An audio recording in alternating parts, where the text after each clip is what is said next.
Hello, hello.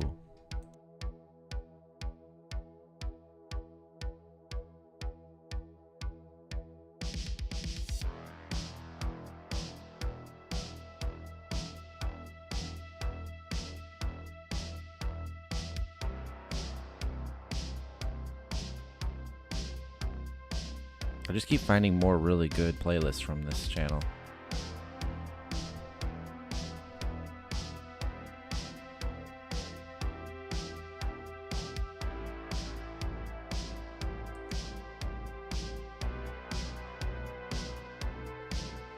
Let's see how this transition looks again. Let's see.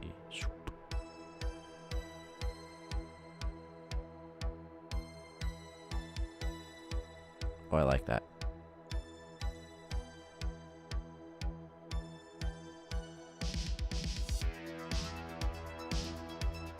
That was a little quick. Actually, let me see it again.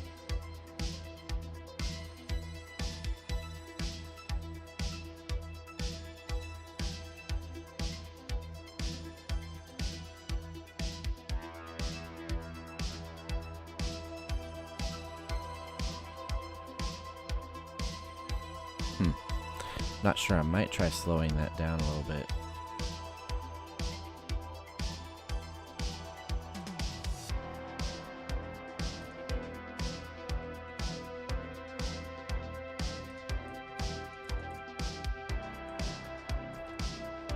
Anyway, if anyone is here, just kind of messing around with some stuff for a moment. See how it looks. I'm still learning very basic features of Streamlabs. And I keep pulling my earbuds out.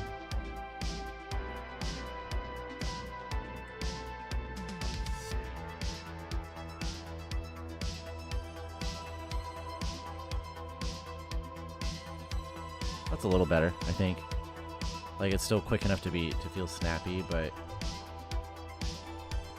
you actually see it. So it's not like too abrupt.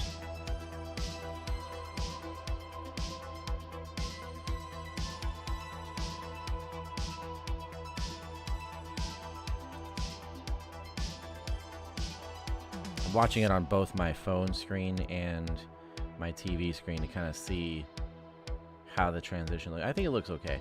I think it looks okay. It's not too fast, but it's still quick enough that you can actually see something happening.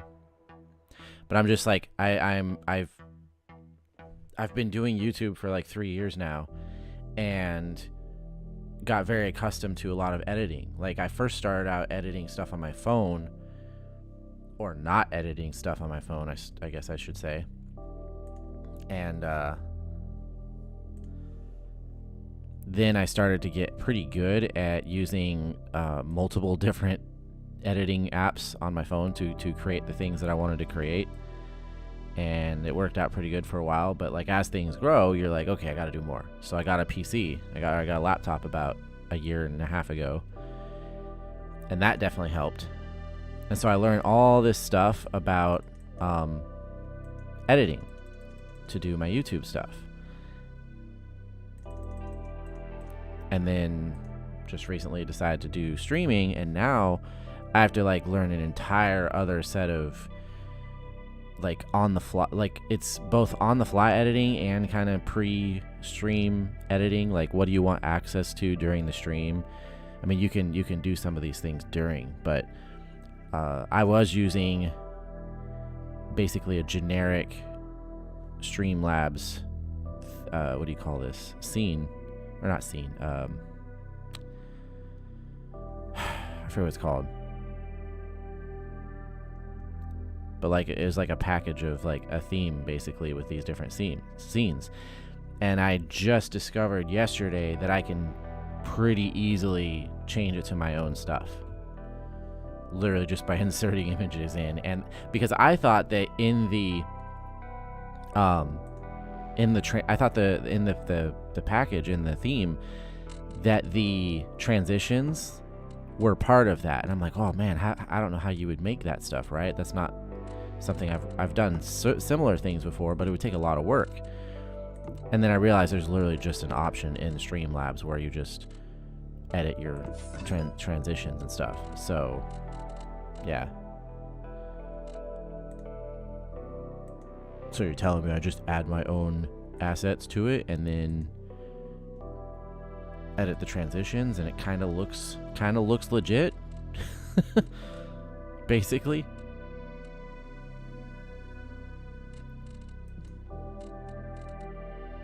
So yeah, that's where I'm at now. I'm just kind of starting to mess with those things, and I kind of threw together, like in the last like 10 minutes before the stream, I kind of threw together some random stuff to use. Like I've got this is my starting soon screen, so it actually is my starting soon screen instead of instead of theirs, this, which yeah, that looks professional and glowy and stuff, but it's obviously a prepackaged Streamlabs thing.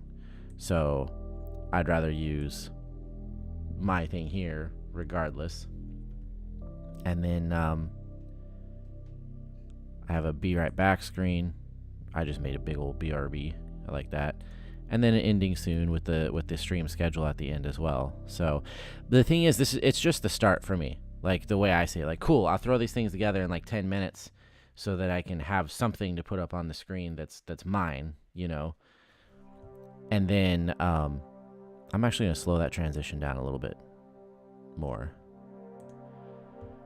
And then from there, like, you know, when I have the time, I'm off on like a certain day or whatever, I'll actually probably sit down and try to make them a little bit more animated.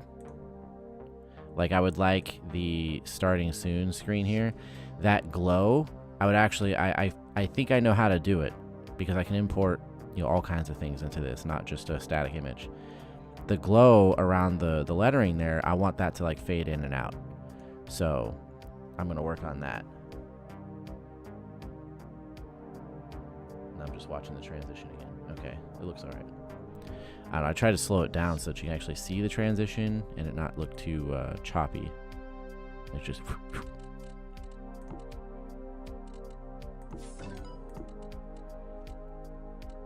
Anyways, it's all fun. Learning the streaming experience. Like, as I discover these things, I feel kind of dumb. And I'm like, bro, I've been doing YouTube and crap content creation now for like 3 years. How do I not know this stuff? Oh, well, I've just never used this kind of software. It's not been my forte. And there we go again.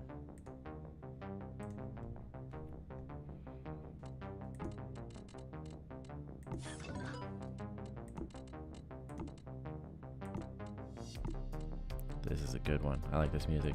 Man, I don't know. I searched copyright-free like stream music or something like that when I first started to look for streaming music, and I found this White Bat Audio. I tell you what, it's like my favorite music right now. I love this stuff.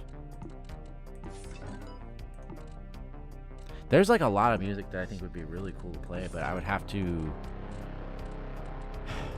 I would be copyright claimed like every single stream. Like I would love to sit here and just have like some Linkin Park playing in the background, or just like a cool new metal playlist or something.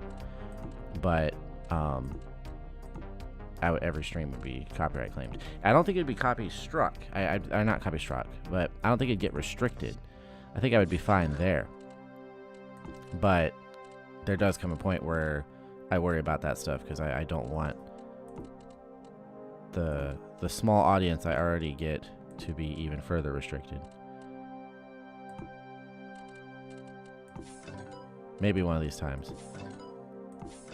Because I think it would actually be really cool to like watch concerts on stream. Like maybe do occasional like concert streams or something like that. That'd be kind of cool.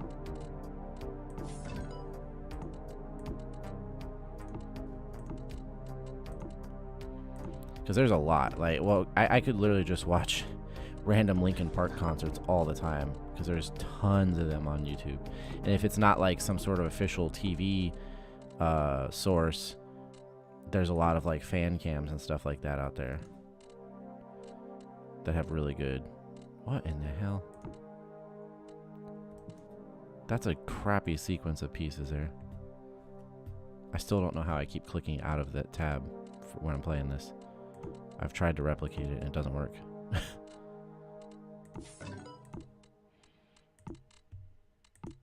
That was dumb. Guess we're doing that now.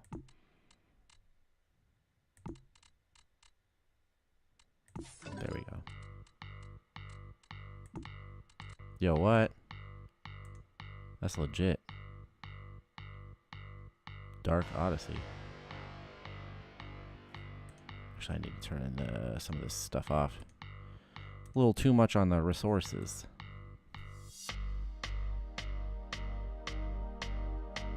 I love when I send people that I know the links to my streams, and then they start sending me text messages and photos and stuff, and I'm like, bro, I'm streaming, obviously.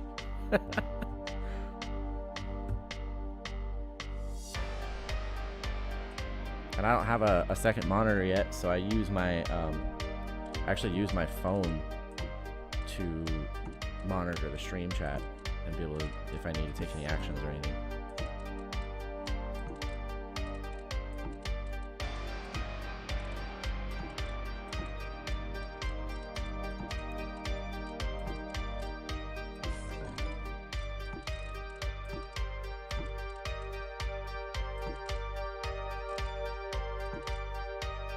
Oh, get rid of all that.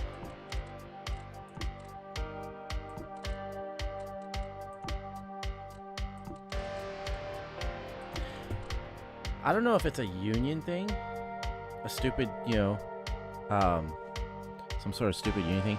I don't know why these Hollywood productions and stuff even pay half the composers they do when they can just go on YouTube and find somebody that makes some sick music for their movies. What's up, Warrior from Fire? I always feel like that sounds like the name of a metal song. Or a line, at least.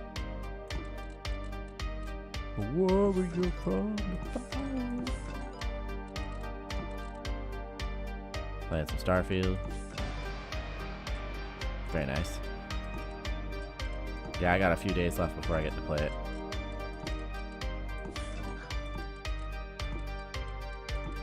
Like if you purchase a certain edition, then you got the early access. Well, no, because I'm streaming.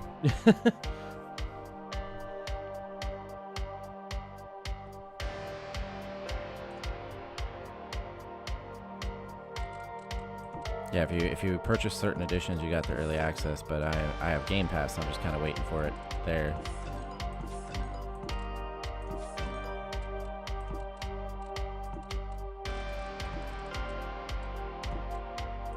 No, I might do like a Twitch stream or something, possibly tomorrow.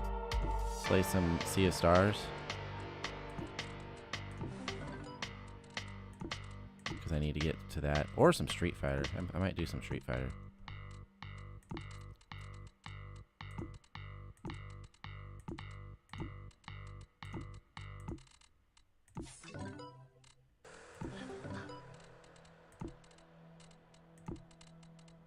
Yeah, to do like a party chat or anything like that, I'd have to either get on the Xbox or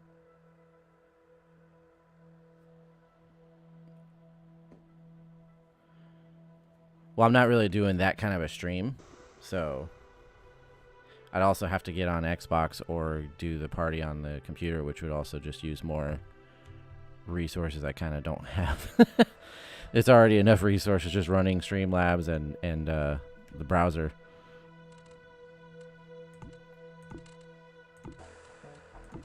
But if you're gonna be on, oops, no. If you're gonna do any of that like tomorrow, when I'm not doing like, because I might do like a earlier, like on Twitch or something, a stream where I do some gaming.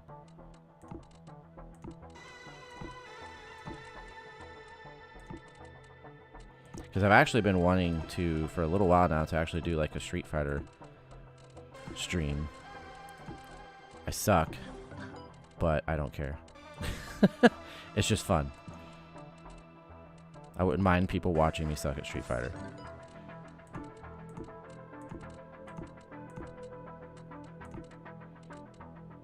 I was doing a little training mode on that earlier tonight, trying to just nothing like serious, just like kind of learn how to do things against different characters. And of course I'm playing against the computer, so of course I win. But it's very different against people, I swear. The only people who play Street Fighter online are like the biggest sweats.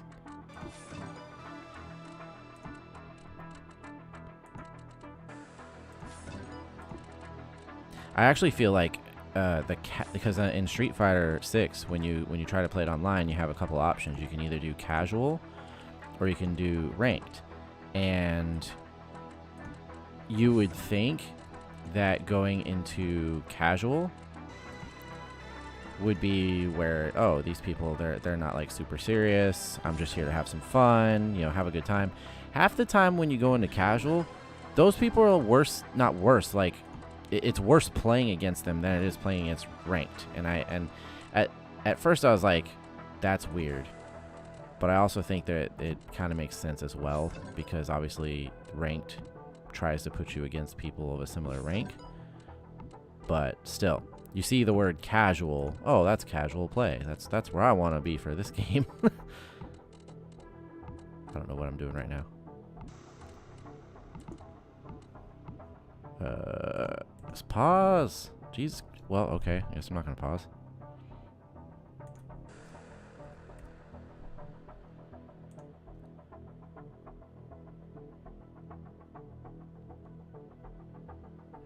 Maybe maybe once I actually get it, because at the same time, I mean, I could do that while I'm streaming something as well, but for Starfield, I don't necessarily want to see a lot of it. I think you see, yeah, that's not exactly for this session for sure, because that's not a good high score. But like, I don't actually want to see a whole lot of the game yet. Like, I've seen gameplay and the whole breakdown of the game and stuff that they did this summer, so I know what's in the game. But I don't want to, like, when it comes to experiencing how you open up the game and you start playing and doing all that kind of stuff, I kind of want to, like, see that for the first time myself, so.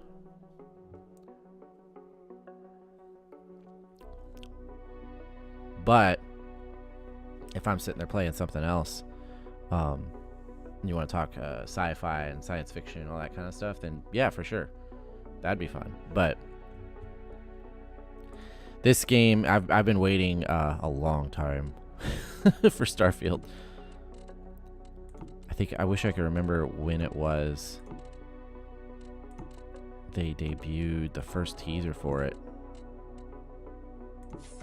I think it was 2015. No.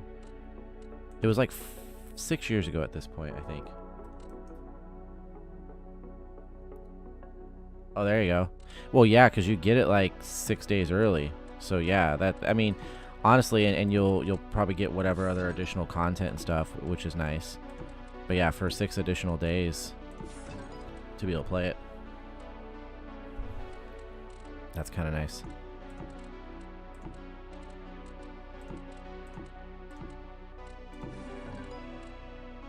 What other content does it give you for? Did you do like an upgraded one, or did you do the standard?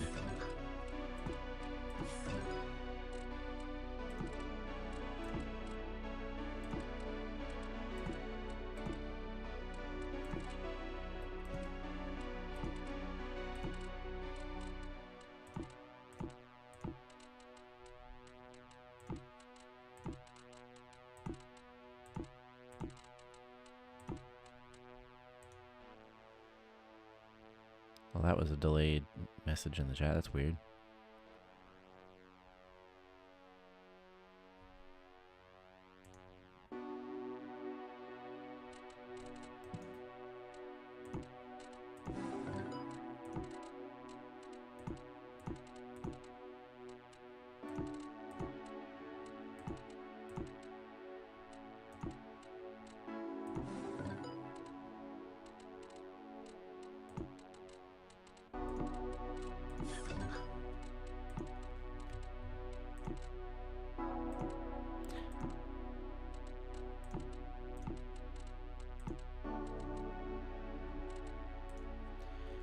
Deluxe Premium, the only edition they have out now for early access. The only additional content has currently is the OST, but it has the promise of.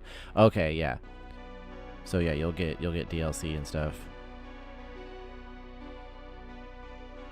Because I mean, the game is freaking huge as is, but I know that they definitely intend to do DLC as well. So.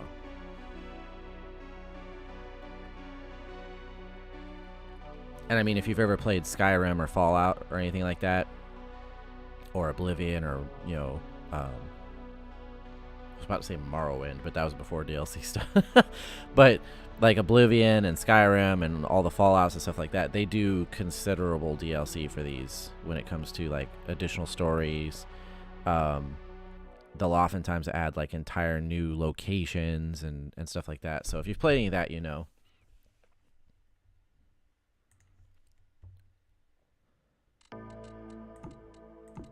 Especially being like a big space universe, there's going to be a lot of options for what they can do in additional content. I feel like they might do some kind of like mind-bending Inception style stuff. Or not Inception. What am I talking about? Interstellar. Inception. That's not what it meant.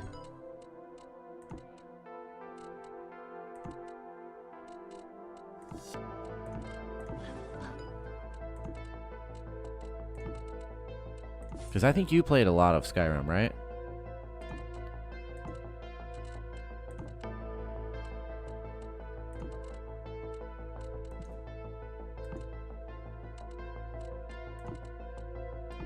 Give me... stuck with these.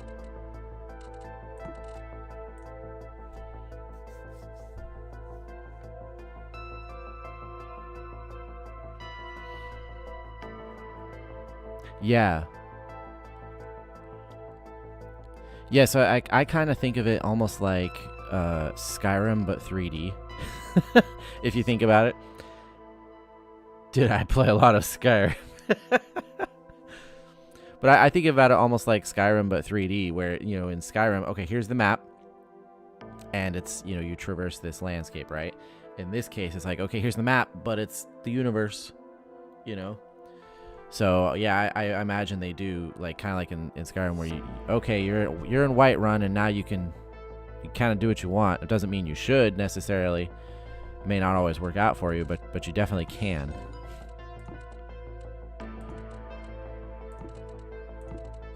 Did I play a lot of Skyrim? Yeah, I guess that might have been a dumb question.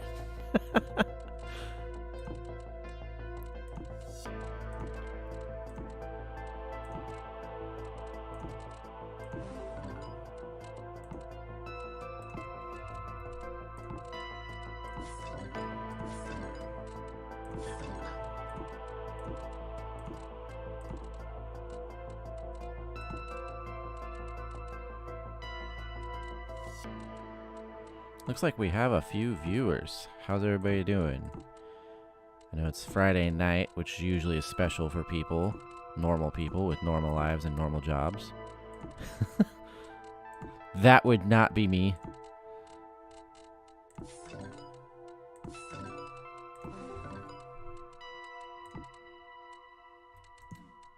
Oh, that was... okay, I guess that worked out.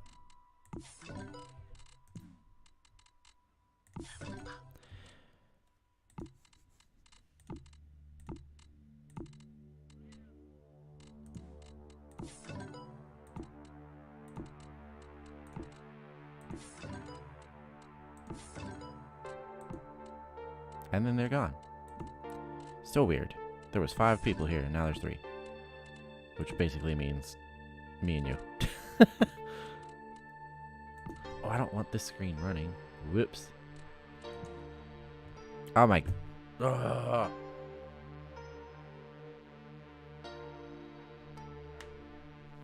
I hate it when I do that. Jesus.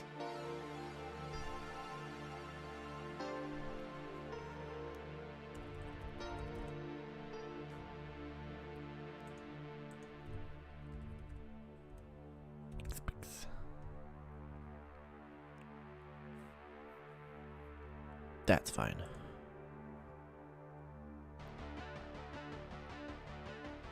Lords of the Fallen. That's actually, I have the original. Came in from a god-awful outage. Wait, what?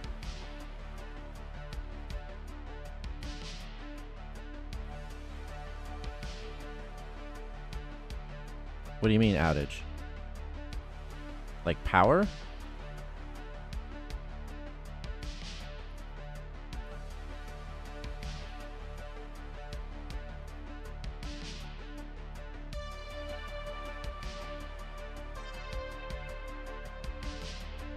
Are you talking about like a power outage or like internet or? Dang. It's from a storm or something?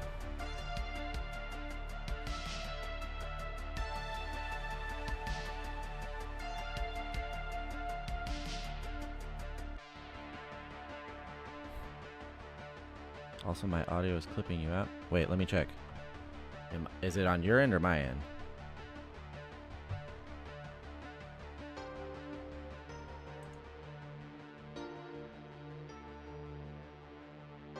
Alright, I'm going to test and see how it sounds.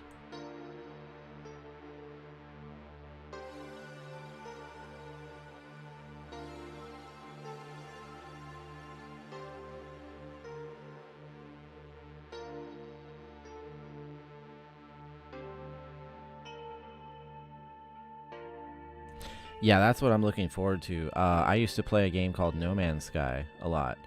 And it was cool being able to traverse like these whole planets and these solar systems and galaxies and all that kind of stuff. And it had a lot of neat things about it, right?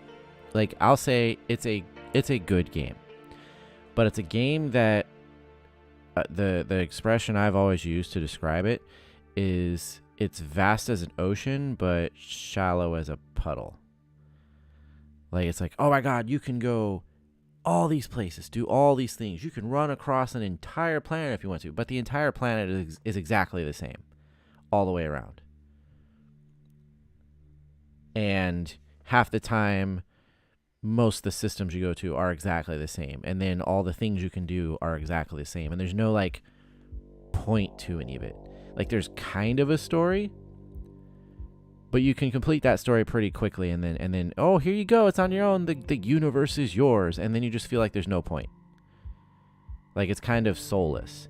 So I'm excited for Bethesda, you know, because they make really deep storylines, and there's always all kinds of factions and fairly impactful side quests and all these other things that go on. I mean, Skyrim had a civil war that was going on. There was the main quest line, which you could completely ignore if you wanted to. There was tons of different, you know, whether it was your you were going to do Thieves Guild and then progress into the Nightingales, or, you know, just like everything that they had, there was depth to it, right? That's what I love about Bethesda games. And so now you're going to take Bethesda depth and put it on a galactic scale. You know, there's like 1,000 star systems or something like that. I can't remember. Or maybe it's like 300 star systems, 1,000 worlds. I don't remember what it is, right? It's really vast. So I'm excited for that.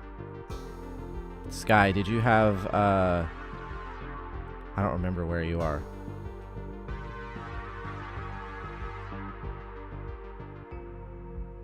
But not cartoonish and forever long.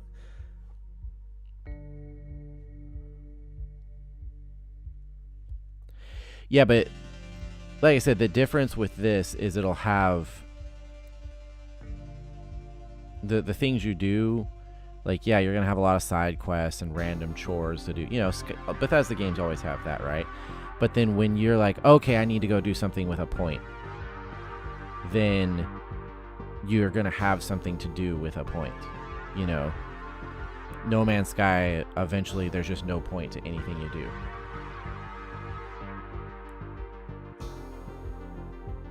I just don't see that being the case. I read a review from somebody who was playing Starfield for like 50 hours and basically hadn't touched the main quest line. and that they still felt like everything like kind of meant something, right? So it should be pretty awesome. So is your the power outage, the storms you're having, was that related to the hurricane that just went through?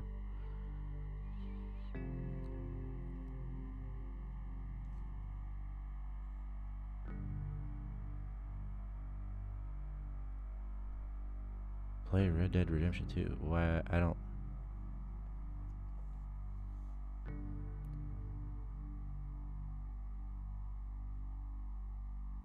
Yeah, but see, what they're doing is they have a whole bunch of worlds that are handcrafted.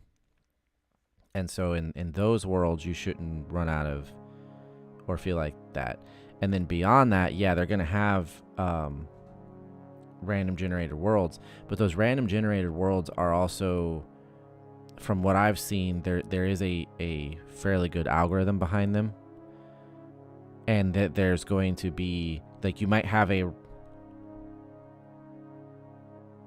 Right. Well, I mean, that would be a concern of anybody's that would play something like this, I think. Especially if you've played No Man's Sky. Because No Man's Sky, you know, was kind of... Like I said, No Man's Sky is a great comeback story from where it began and then where it ended up. But again, you have to be one of those people that likes just kind of a big, empty sandbox with no point to what you're doing.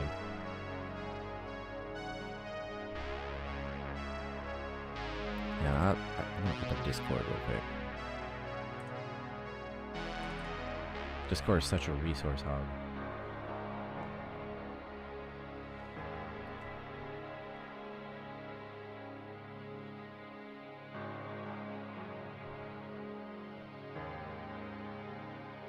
Also, are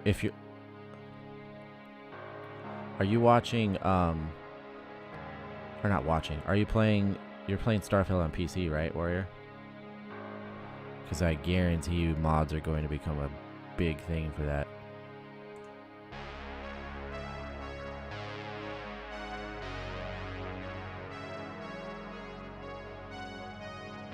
Yeah, mods are going to be like really big for Starfield. I mean, they always are for Bethesda games.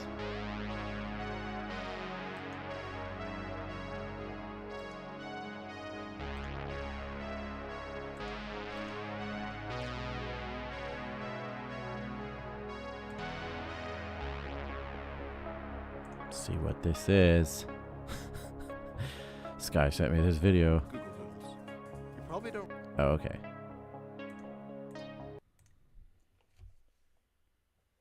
Oh yeah, could you imagine? Like, they're literally gonna have, I guarantee you people are gonna make those games, or make that game essentially like a Star Trek game, a Star Wars game, a Mass Effect game. It's gonna be kind of crazy. And I like the fact that Bethesda embraces it for the most part. Like, they're not out there cracking down on it. They have a marketplace for it, you know. You don't really need an explanation for these, because if you used Google before, you're essentially guaranteed to have seen or played at least one of them. According to the official Google Doodle archive Okay, I gotta website, test the they're known volume as on the this, fun, make sure everything's... surprising, and sometimes spontaneous changes that are made to the Google logo to celebrate holidays, anniversaries, and the lives of famous artists, pioneers, and scientists. But there's something else about a few of these Google Doodles. Something else that goes unnoticed for most I think of the everything people should be who play good. these games. And I'm talking about a whole Google Doodle universe. One on the level of having actual lore, character arcs, borderline time travel, characters that reside outside of the doodles themselves, Oh my and god. absolutely obliterating the fourth wall in more than one instance. This is a story that has taken place over nearly 8 years, through a slew of games and animations, and is far from being over. So let's take a deep dive into the Doodle cinematic universe, and attempt to unravel the story of the Google Doodles. Alejandro, yeah, so The it's... first instance I'm not of the really Google like Doodle a universe game that I could streamer. find was released on October 31st, 2015. Like, I officially occasionally called the do that on Halloween Twitch, Global but... Candy Cup. Google had been creating doodles celebrating Halloween for years, with the first one being released in 1999, and a new one being released every year since then.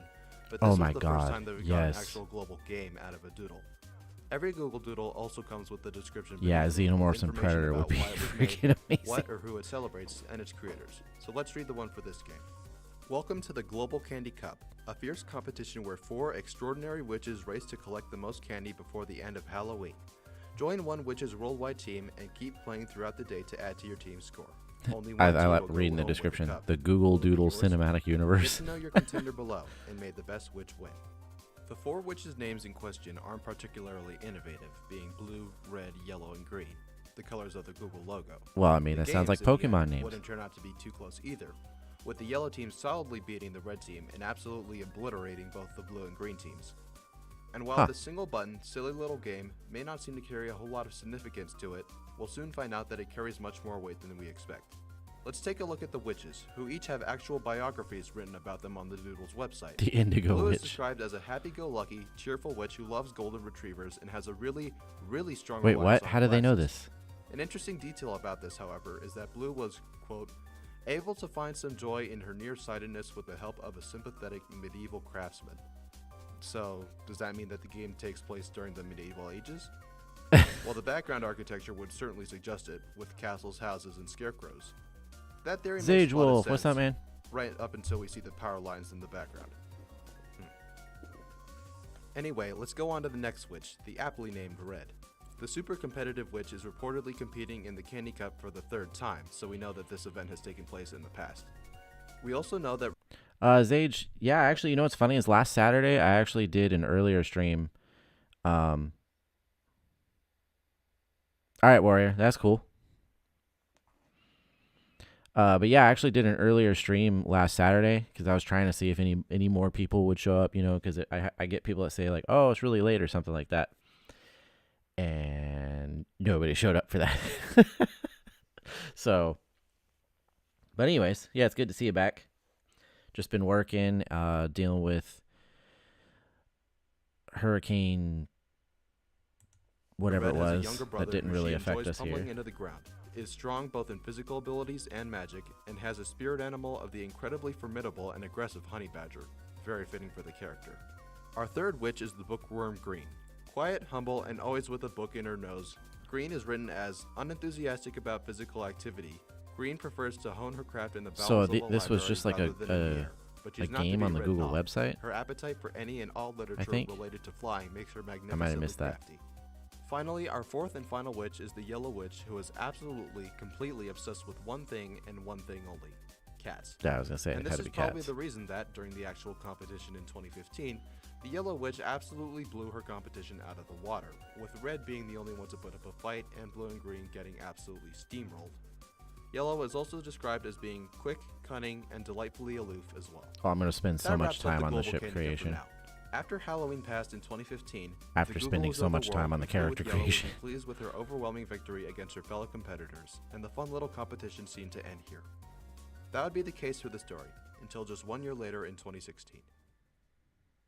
The 2016 Magic Cat Academy Google Doodle can't be described as really anything but pretty iconic. Even 7 years ago, I I actually still had no distinctly idea remember this. playing it in I haven't elementary used school, Google and to since this like day it still holds up as a genuinely 2004. good game. So But beyond being a fun game and I had no enjoying the idea any of this absolutely banger exists. music, is there an actual story to this game in any way? Well, you're watching this video, so you could probably figure yes. Let's read the description first. Happy Halloween. Grab your wand and help fend off a ghostly catastrophe. Press play to swipe spells, save your friends, and help restore the peace at the Magic Cat Academy. This year's Halloween Doodle follows freshman feline Momo. oh, I can on her change the mission color to of the rescue chat her by school of magic. turning it off and Help her on. cast down mischievous I didn't know spirits that. by swiping in the shape of the symbols above the ghosts' heads. And you'd better pounce fast. The ghost that stole the Master Spellbook is getting away. Heading into the lore, Momo the Black Cat already bears a ridiculously strong resemblance to the But where's Yellow the Witch's lore Black come Cat from? That's what I'm 2015. confused. And further down in the 2016 Doodle description, the creators note that it seemed like a good opportunity for Did they have cat like a hero, blog about it or since the winner something? of last year's Candy Cup Doodle was a Yellow Witch and her black cat. So that's the creators outright telling us that there's a relative connection between the Doodles. Oh, that's However, cool. this isn't a direct confirmation that they are the same cat. Momo in Magic Cat Academy behaves much more like a human than a cat, while the one in the Candy Cup Doodle is much more cat-like. One of the main Google artists that created the Doodle, Juliana Chen, has a blog site about where she shows some behind-the-scenes info and photos from Okay. when the Doodle was created. I was gonna say, like, where In is one of this these coming photos from? It has to be scrap from like a concept blog or about the something. game, we actually get to see this transformation happen. In a storyboard from the intro of the scrapped concept, we get to see Momo, implied to be with the Yellow Witch, jump off her broom and transform from the normal cat into the wizard version that we're used to. And while this version of the story technically isn't 100% canon, it's nice to at least have some knowledge about what the heck happened to Momo to go between her two forms. We also get to see some other aspects of the I never game, thought there would like be a more scrapped canon to concepts and Google ghosts that made Doodles. it into the game. And to be honest, a few of these concepts were pretty dark for her. Neat little storyboards. Like, jeez. Even Juliana admits herself that the fire is a little bit much. The fire turned out to be a Nevertheless, bit much. going back to the actual doodle, Magic Oh, I Cat like the little Academy follows froggy. the story of Momo the cat trying to protect her school of magic from evil ghosts who have kidnapped her friends and taken the magic spellbook. Yes, you heard that right. Her school. Apparently Momo either owns the place or has some sort of connection with someone who does. And both of these are pretty weird considering the fact that Momo is also a freshman. Either that or the description means that Momo is just attending the school and doesn't own These it feel at like all, something that which would is be like more a likely Cartoon from the Network, freshman info that we like just a mentioned. website game or something. Throughout the game, we travel throughout the school's various environments, defeating the ghosts by drawing the symbols appearing above their heads. We start in the library and move to a kitchen, science room, courtyard, and finally the rooftop, where Momo squares off against the Big Boss ghost, ultimately getting back her book and flying back to the school roof, where her friends have been freed from the clutches of the ghosts. Overall, the game is pretty fun, and in many ways serves as the ideal Google Doodle Well, game. Minesweeper, of Not course. too long, relatively simple to understand, and, like all games, a good amount of fun. But we're not here to analyze the surface level. Oh my god, We're a here to take a deep Minesweeper's dive into this dream. lore, and Magic Cat Academy has no shortage of it. I First could of do all, that. none of the ghosts that Momo defeats are actually killed, because in the winning game screen, we can see that all the bosses that Momo defeated are actually still there, just dazed and confused. Obviously, we couldn't exactly kill a ghost, but you can never really Right. tell with those death animations. Like, those are kind of brutal. Momo doesn't exactly die as far as we could tell if the player loses the game either, Blech. as the losing screen simply shows we're surrounded by ghosts instead of actually turning into one. That's a kind of While this creepy could little imply that picture, she's actually. joining the ghosts as well, I would doubt it for the sake of the difference in design and color in the end screen. Also included in the game is the first time that we see a ghost not being hostile. When Momo is attacked by the ghosts and loses one of her 5 lives, a heart ghost shaped like a cat appears. By drawing the heart symbol I used to above play its head, Snake Momo on can my actually gain old back a lost life. Nokia cell phone back This in is the day. interesting because it makes us wonder why some ghosts choose to harm us while others choose to inadvertently help. I'm gonna be honest, it took me a long time to notice that the extra life cat ghost is actually just as angry as the others. I kept confusing the arm for an eye and the mouth for a nose, so if you stare at it long enough you should probably notice it too. Also, we know that for some reason, the only other non-animal and non-ghost character in the game is one of Momo's friends who happens to be a pumpkin.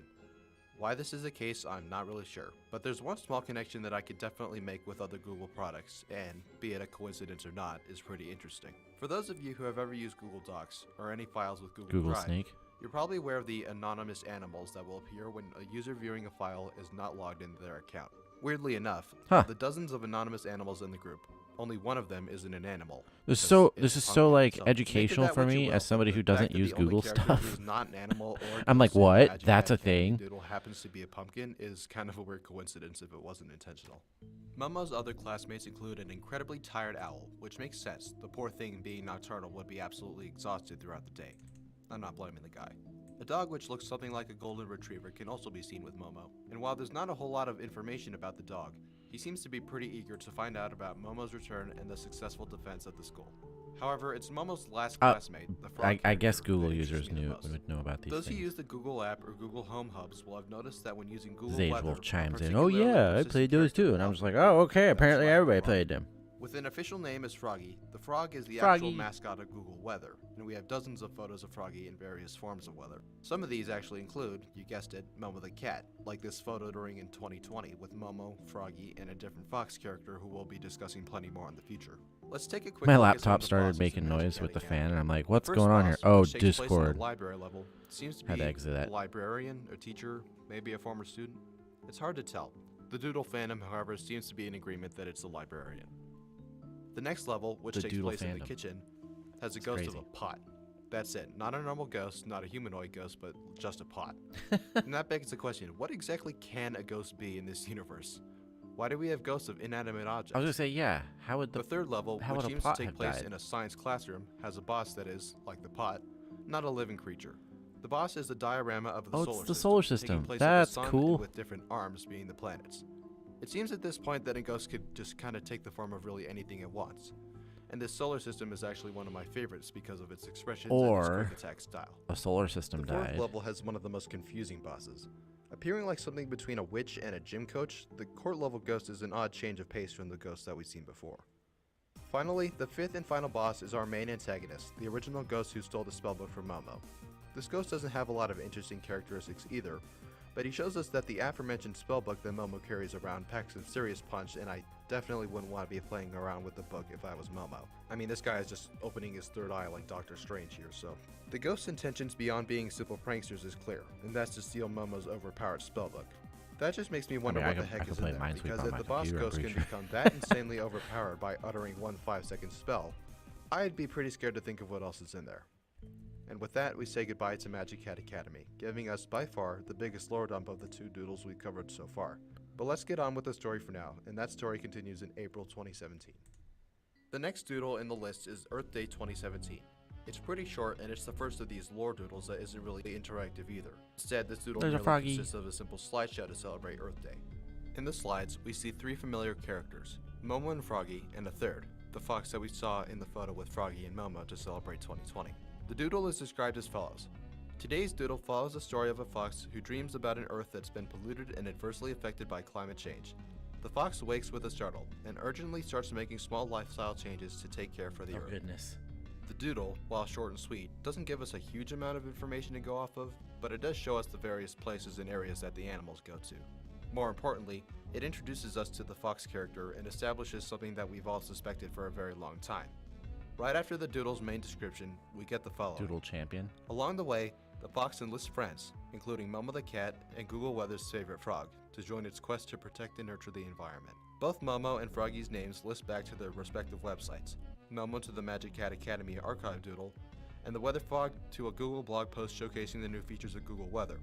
So with this information, we can finally confirm our suspicions that the frog in Magic Cat Academy is in fact the frog from Google Weather. Momo, in true cat fashion, opts to bathe in the sun while the characters are talking about different ways to save energy, like wind and solar. Overall, while the doodle is pretty short, I do appreciate it for both the art style and positive message it gives. And with that, we move on to the next main installment of the doodle lore, Halloween 2017. Halloween. The Halloween 2017 Google Doodle is one of my favorites of the list. Instead of a game or picture like we're used to, the 2017 Doodle is a fully fledged animated short film with an amazing soundtrack to accompany the spectacular animation. So I'm going to give a quick recap of the animation and then take a look at the lore of the doodle. It's Halloween night and Momo and Froggy are back, along with that fox character whose name we still don't know. Froggy's dressed as a pirate, the fox as a robot, and Momo in yellow robes and a hat, a reference to the Yellow Witch's outfit. The 3 of them go trick-or-treating together and run past an old house which is haunted by a ghost. It really does become its own little cinematic universe. Eventually, with Jinx self-references makes the and decision to everything. face their fears and go and trick-or-treat with the others. However, they aren't willing to risk being seen as a ghost, so they decide to dress up as a witch instead. Jinx doesn't get very far before traumatizing the bunch. Undeterred, our protagonist once again tries a new disguise, this time as a mummy. But And are this there just ends any in more chaos. aliens? Jinx goes through dozens of costumes until finding the perfect one. A ghost, go figure.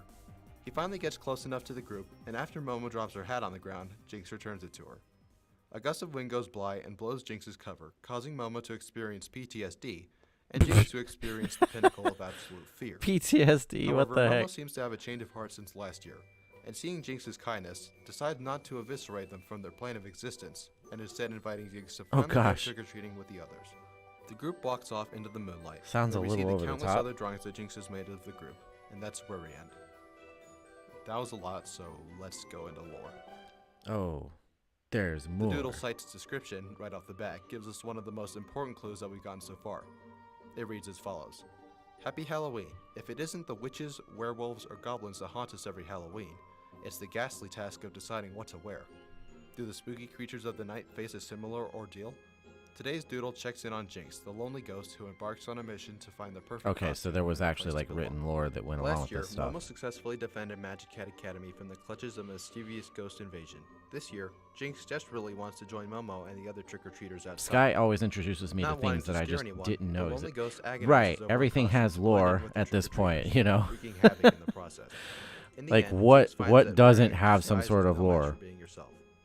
And in the behind-the-scenes section, we get this.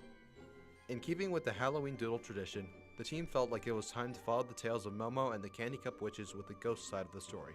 And there it is. I mean, they're just pushing it in our faces at this point. All the games, all the shorts, and all the doodles that we've talked about so far are 100% connected and have an ongoing And you know story. what's funny is you can And now kind of that we tie know all that this the Candy back, Cup I feel Witches and like, Magic to Cat video Academy are in games. the same storyline, we can be pretty much certain that Like, Momo obviously, is the Yellow lore Witch's cat. existed However, in it's odd things that in the the short doesn't past. include any But I depictions, think references, the or even mentions of the four witches themselves. At least not that I could I tell. think the And the obsession short with also everything raises plenty of having questions a compared to background answers, lore like or what's with information Jinx being the definitely only ghost spawned that hasn't in video decided games. to participate in the other's actions and even being afraid of them. What's the deal with Jinx living all alone in the old decrepit house surrounded by normal ones? And most importantly, what caused Momo's change of heart, being visibly scared for her life upon seeing Jinx's true Reminds me, ghost form?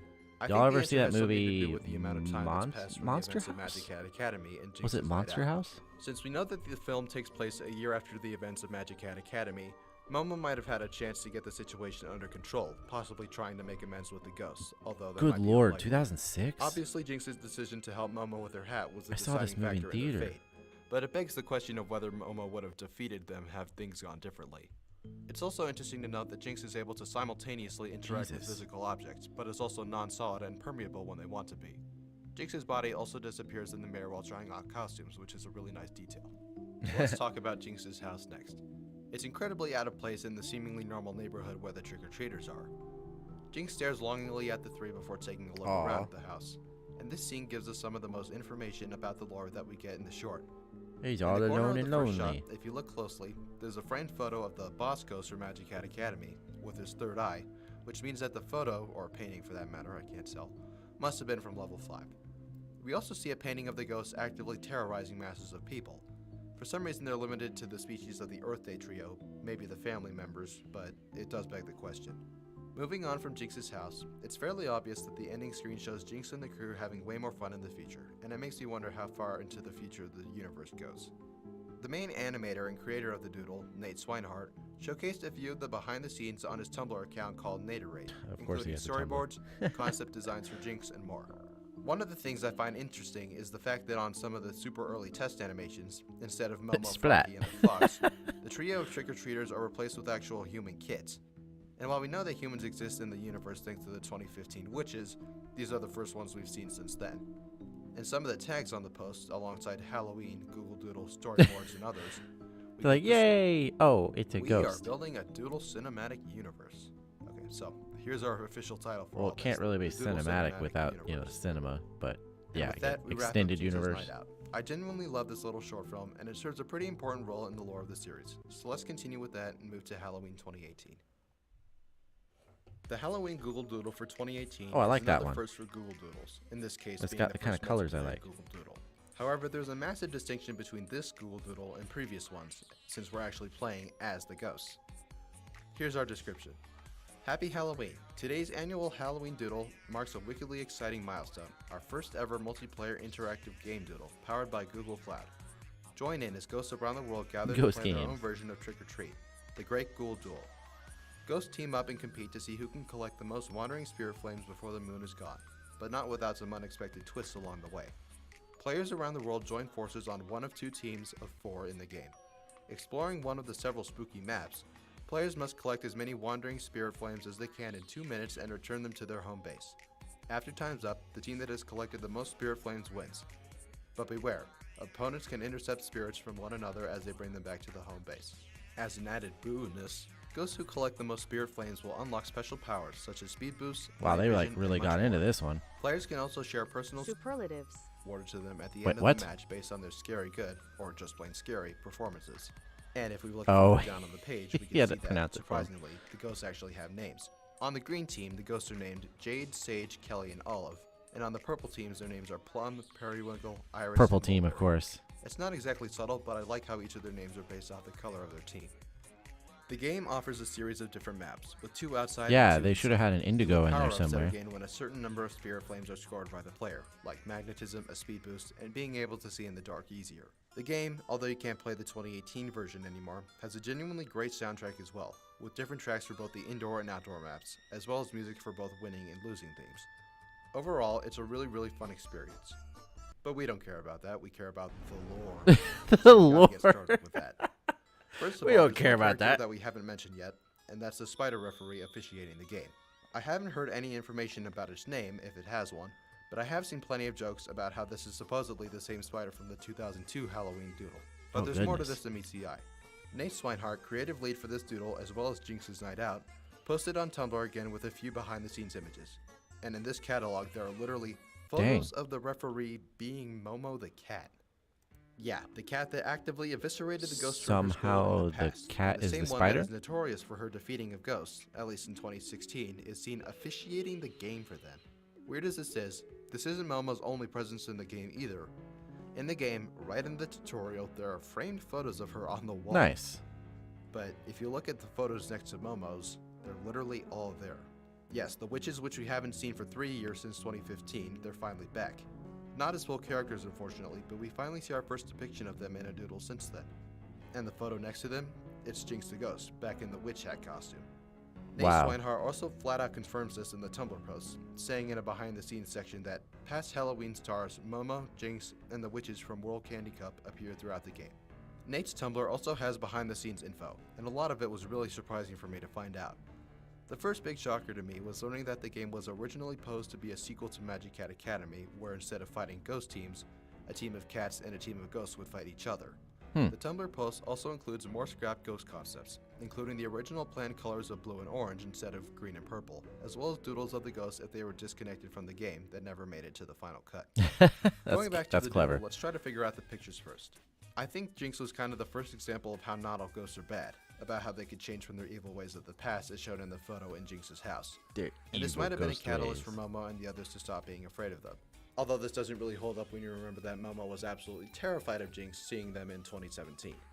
Let's take a look at some of the other maps that are in the game, which are called, respectively, according to the Google Doodle fandom, the Spooky Forest, the Spooky Library, and the Spooky Cemetery. While we can't be too sure where these Obviously, maps they're are all actually spooky. located, we can ask themselves why they're so abandoned. Like, do they always act like that, or do the ghosts spontaneously turn everything near them into old and broken figments of themselves? And also, what the heck are spirit flames? Like, why do they follow around the ghosts in the first place? And how come they change color when they touch them? We can see that they're sentient when they're falling I around like the the art ghosts, style. and they seem like they're smiling. Oh, that's But cool. what do they do once the ghosts bring them back to their base for points? And what's the deal with these so-called mega flames? They I don't know, actively they move win the away from game? players and give you 10 If you flames get as a enough of them? reward when you catch them.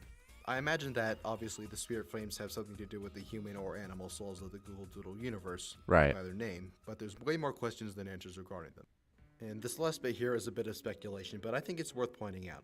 And I think it's pretty weird that Jade, a green ghost, is seen in the loading screen reading a book, exactly like the green candy cup witch does in her photos and biography. It's also interesting that Sage, a green ghost as well, is seen wearing colored and shaped glasses, exactly like the blue candy cup witch. Now, I don't think that these ghosts are necessarily the witches Those are a little themselves, bit different especially with glasses, Momo being though. the referee being thrown in there. But I think these two witches and ghosts bear some pretty strong resemblance to each other, which is more than just a coincidence. With that, let's wrap up 2018 and move on to 2020. Given the chaos of the year So that wait, was does it 2020 like- and the loreless Halloween 2019, It seems like there's like skips in years. So do they not do something every year? Like do they like use the same thing again? Rave shades. Yeah. Teen Ghoul Doodle, the world was in need of a really Literally good one. zero Luckily, that's lore. what we got. The Halloween 2020 Google Doodle was a full-on sequel to Magic Cat Academy, the original game releasing 4 years prior. Okay, so In the I think he actually just explained what I was asking. Of the year that was 2020 and the loreless Halloween 2019 Google Doodle, the world was in need of a really good Okay, one. so there's Luckily, like that's there's crap in between that's just not very good. And then they go back to the good stuff every couple of years, it seems like. what we got. The Halloween 2020 Google Doodle was a full-on sequel to Magic Cat Academy, the original game releasing 4 years prior.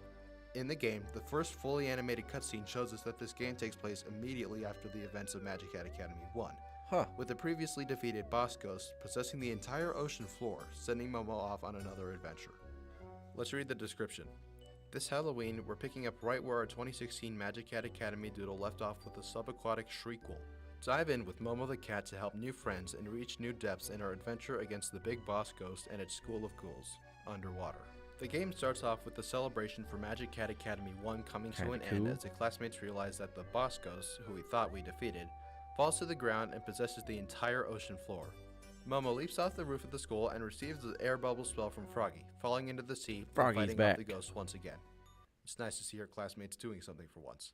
The boss battles include the immortal jellyfish, a species of fish called boops boops, the vampire squid, and anglerfish, all of whom Momo rescues from being possessed Really? by the ghost and returning the animals to normal. The final boss, the boss ghost, possesses both the ocean floor and a volcano.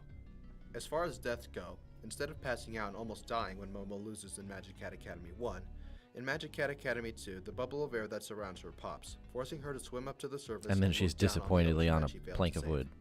The game is pretty similar to the first one, with a few differences. It introduces a new spiral spell, almost the same as the lightning spell as before, which would take off one of the symbols from each ghost. We also have an additional spell added in the game, which is an extra shield given to us after drawing a circle. Oh, cool. However, this only works when a certain sea creature is This passing feels by. like it would be a appears DS to be a game. jellyfish or some sort of anemone, but I can't quite tell. There's no music for each level as well, which is a nice touch compared to the first game. We also get to see how the ghosts take control of the animals, possession as we might expect. But we also get something that we've suspected. The ghost can possess inanimate objects, and this would explain the Pot Ghost and Solar System Ghost from Magic Cat Academy 1. Yeah, both the But Magic there's Cat actually a Academy character ones in I the could game totally who we see haven't being even a discussed DS yet, game. and one that's not seen in Magic Cat Academy 1, and that's Sugar. And that's what I'm calling her at least, because we don't know her name. She's the one steering the boat in the beginning cutscene, appearing as something like a cat-mermaid hybrid. In fact, her name isn't even mentioned in the game itself, and I'm only calling her Sugar because of further down in the doodle's description, where several photos of the real-life Momo the black cat and Sugar the white cat are seen, helping out with the game's production. Huh. In the game, Sugar doesn't appear again until the 4th level. which I always love how takes place people in her say own that their ship, pet is and like, helps oh, they're Momo helping, navigate and it's down like, to the final no, trench level. they're Other laying than there that, being an Sugar doesn't have aminal. a super major role in the game, but it does introduce us to the new friend that was mentioned in the game's description. And since there'll probably be another Magic Cat Academy game in the future, given the big boss ghost trip to space, it'd be nice to see Sugar in the future. Oh, really? Maybe they'll introduce a space-themed character next. Do a sci-fi one. Overall, the game is once again really fun, and makes for a great sequel to the original Magic Cat Academy. It does look like it would be kind of I cool. still remember booting up my computer and playing it for a long time way back in 2020. And playing Oh it gosh, again the for patterns video get was a like nice more dose of complex to nostalgia beat for them. me. That's kind of cool. And that level 2 background music, come on, that's a And it beats multiple of them at the same so let's time if move you on get to it. 2021.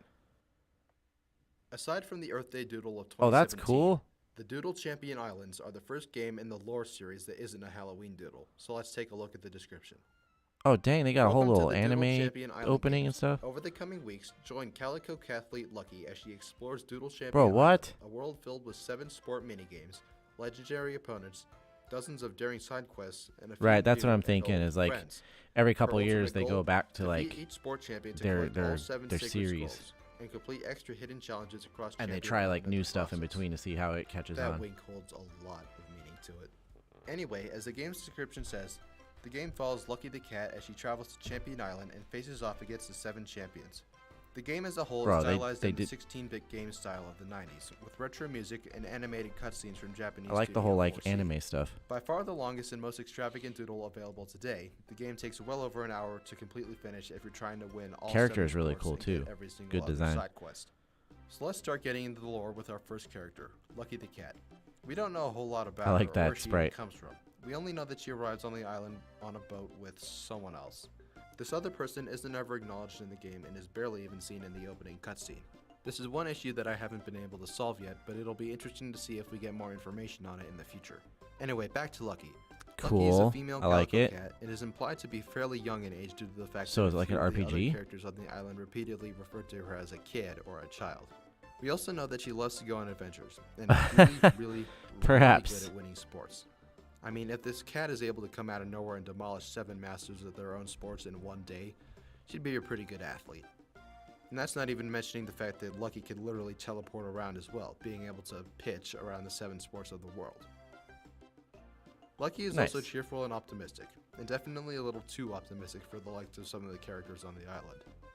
And speaking of characters, Bro, I feel like there's it should've actually just been several like a from previous full-fledged games as anime, well, too. which is where our lore starts to come in. At least by Weather the Frog Froggy, art style. for example, is seen at the table tennis bamboo village, giving Lucky a side quest to complete. A doodle that we haven't even mentioned yet is also seen after Lucky unlocks the quest to visit the secret running beach. One of the characters on the beach tells Lucky that they're just waiting for someone special. It turns out that this character is the pangolin from the 2017 doodle Pangolin Love, which celebrated Valentine's Day with a fun platformer adventure. Huh. Weirdly enough, the Pangolins Pangolins are is cool. called Olive the Otter, Remind which me, is pretty they're different from the Sand pangolin Shrew and state in Sand the Slash, original game. based off of And Pangolin. there's an absolute smattering of lore on the actual island itself, so let's get started with that. One Oops. of the less I just popular realized I was areas moving the of mouse around island on are stuff. the arcades in Tanuki City, the skateboarding region Tanuki of the City, game. nice. If you go into the arcade and take a look at the machines, they are literally the most popular Google Doodle games from the past. The games include Garden Gnomes, the 2016 So can you Doodle play Fruit them, or games, no? Angle and Love, the Pony Express, Loteria, and most importantly, the Great Ghoul Duel, Magic Cat Academy, and the Great Candy Cup. Yes, the games that we have been playing all along actively exist in the Champion Island Games universe. You just can't In play the 'em. library, also located in Tanuki City, one of the bookshelves reads Magic Cat Academy Anthology, The Adventures of Momo. I And might, I'm Sky. guessing there'll be way I feel more like Magic Cat Academy games in the I like future these if to there's enough be write all like of them. chatting streams. Right. It's just that they're lore.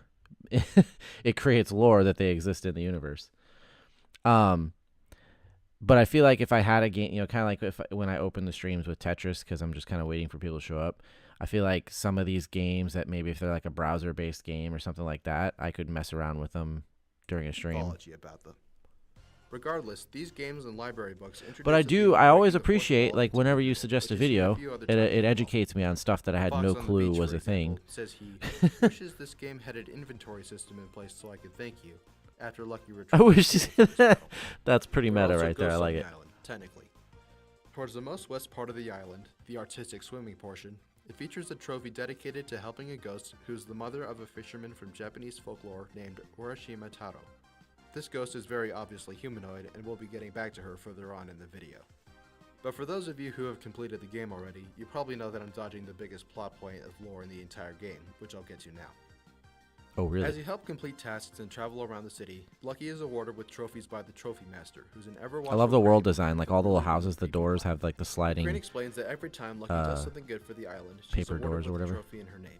And after Lucky's completed every single side quest and returns back to the trophy room, it's revealed to us that the true trophy master has actually been missing for months, and that the crane has been an imposter all Don't trust it. along. Oh my god, imposter. Lucky is then tasked with the final goal of Nice. finding the true trophy master, and finally we arrive at the center of the lore. When Lucky finally reaches the ship at the top of the northwest docks, which is where she's told another cat is, a whirlpool is all she's met with. Jumping in, she finally finds the true trophy master, and it turns out to be Momo the cat.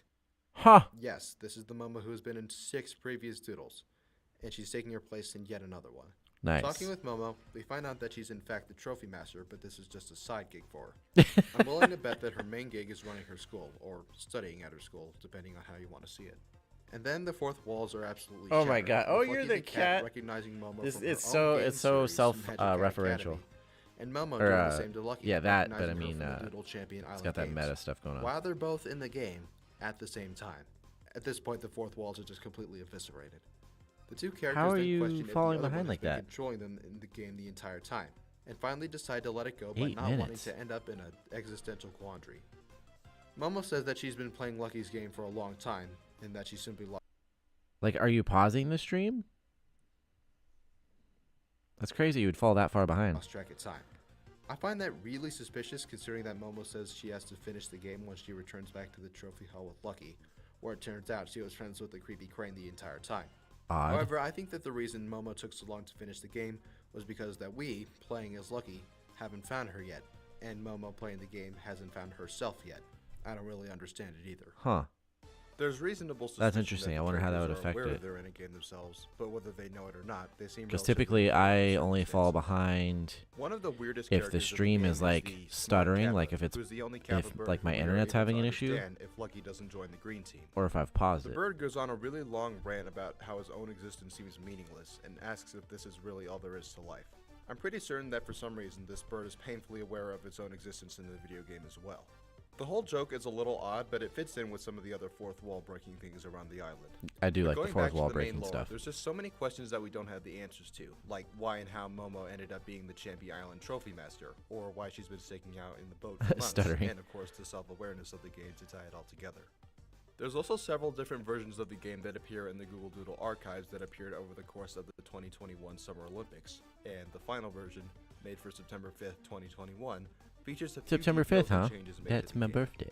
In the first few versions of the game, if Lucky completed every single sport and side quest, she couldn't leave the island at all, no matter what the player did. And this ended up changing with the final game version, because we could finally leave the island once we've completed all the side quests and sports. However, there's some more weird details that are going on here as well. The two original lion statues that greeted Lucky as she arrived on the island revealed to her that people who leave the island forget their time there, essentially erasing Lucky's memory of the events on the island. And this is obviously a reference to how leaving the island will cause the game itself to reset, but there's another weird part of this. Aw. When we start the game, I don't think I'm ready to forget you all yet. A new character appears, telling Lucky that she seems familiar and asking if she's been here before. And this is probably referencing previous times that the player has played the game, and Lucky being unable to recognize the fact that she's been here before. I do like the whole that. situation with Champion Island is pretty odd, and I can't help but think that there's something more than meets the eye when it comes to the Champion Islands. Like, what happens to them when the Olympics are in session? Is it abandoned? Do people leave? Ultimately, the Champion Island games leave us with a lot more questions than it doesn't answers exist when the player leaves. Because when they come back, it all resets. I can remember playing this in the summer of 2021 and having a genuinely really fun time playing it. The game gives us a massive amount of lore as we've gone over, and I can only hope that we get even more in the future. And with that, let's move on to Halloween 2022. Back to Halloween. The Great Ghoul Doodle 2. Similar Oh, to nice. the Halloween 2020 I liked doodle, this one. this doodle was a fully fledged sequel to a previous doodle, so let's look at the That's a description. very Mario opening Believe it or screen. not, the Great Ghoul Doodle is back and spookier than ever. This Halloween, we're revisiting an old haunt, but with some extra flair. In this multiplayer interactive sequel to the 2018 Great Ghoul Duel Doodle, players around the world join in a team of 4 to I do think it would be collect the smart most to wondrous have spirit flames before the moon is gone. There are a even more non-multiplayer unpredictable tricks and treats this version time of around, these including new for when characters, people game just maps, aren't playing special anymore. power-ups, and more. So like the description said, the Epic 2022 Legend Doodle added new maps has and characters arrived. to the previous game. The new characters How's it from going, the man? green team are named Emerald, a hand, and Moss, a koala bear looking thing. Why is he a hand? On the purple team, the new characters are Mauve the Mouse. I'm just and learning that Amethyst the Hand. apparently Google Doodles I'm have definitely lore convinced and at this point the games ghost can and be all really kinds of anything stuff he that wants I just didn't know The existed. power-up that the description refers to is the jack-o'-lantern, which will randomly appear throughout the game in a location right between the two team bases. If you're able to pick it up before the other team, it grants you invincibility along with the ability to kill other players. Yes, not only are you safe from having your spirit flame stolen, you could kill other ghosts. Technically not kill, but it's pretty close considering that you're immobile for a good amount It's like of time if you get hit with the pumpkin. And you're also sent back to your own Pac-Man-ish base. with a The game also adds multiplayer. 2 additional maps, one indoor and one outdoor. The Oh, indoor really? map Do a takes lot of place in people what still appears play to them? be a Like museum even when of they're some like sort, years old? And the outdoor map is at Cornmates.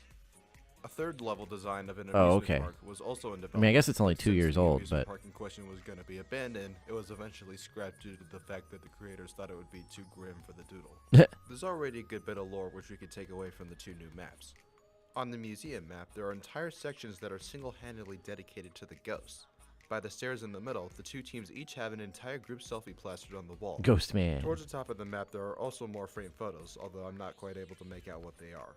It doesn't help that at the time I'm recording this, Yeah, which is July I'm just always wary of 2023, any game the that doodle is seems to have only suffered the same fate multiplayer as its because there's predecessor, always that shut down completely. chance that With that aside, let's keep talking about the bot lore. players currently I available. find Is it that interesting wait? that we already What I know missed there? human and animal ghosts exist. I was Let's keep blabbing. talking as its predecessor, shut July 2023. August 2020. The doodle doodles seems are to have back suffered with the bot same players fate currently. as Well, its that's cool. predecessor, So okay. shut down completely. So at least there, you know that even when there is a lack of players, if you want to go back and play this game, there's at least bot players available as of apparently With that this aside, last let's month. keep talking about the lore. I find it interesting that we I was already always very know wary human of and any game animal that's ghosts only exist, but with online the only, additions of Emerald and Amethyst, whose names are green and purple gemstones because respectively, there's always that there's really concern no that the telling player what the base ghosts in the will games can take dwindle form at some point, And and with then you the can't play museum it. map now in our catalog, we could be pretty sure that the ghosts have a relatively large presence in the human world today. And I would definitely be willing to bet that the ghosts aren't as hostile either, given Jinx's proof that not all ghosts are inherently evil. But there's more Jinx was a details cool that we ghost. still haven't discussed yet, and they're found in the Corn Maze map. Towards the center of the map, right next to where the pumpkin spawns in, there's a little detail that I haven't seen a whole lot of people True. mention. Yeah, I It's just noticed Lucky. that 7 days Lucky ago. the cat is in the game.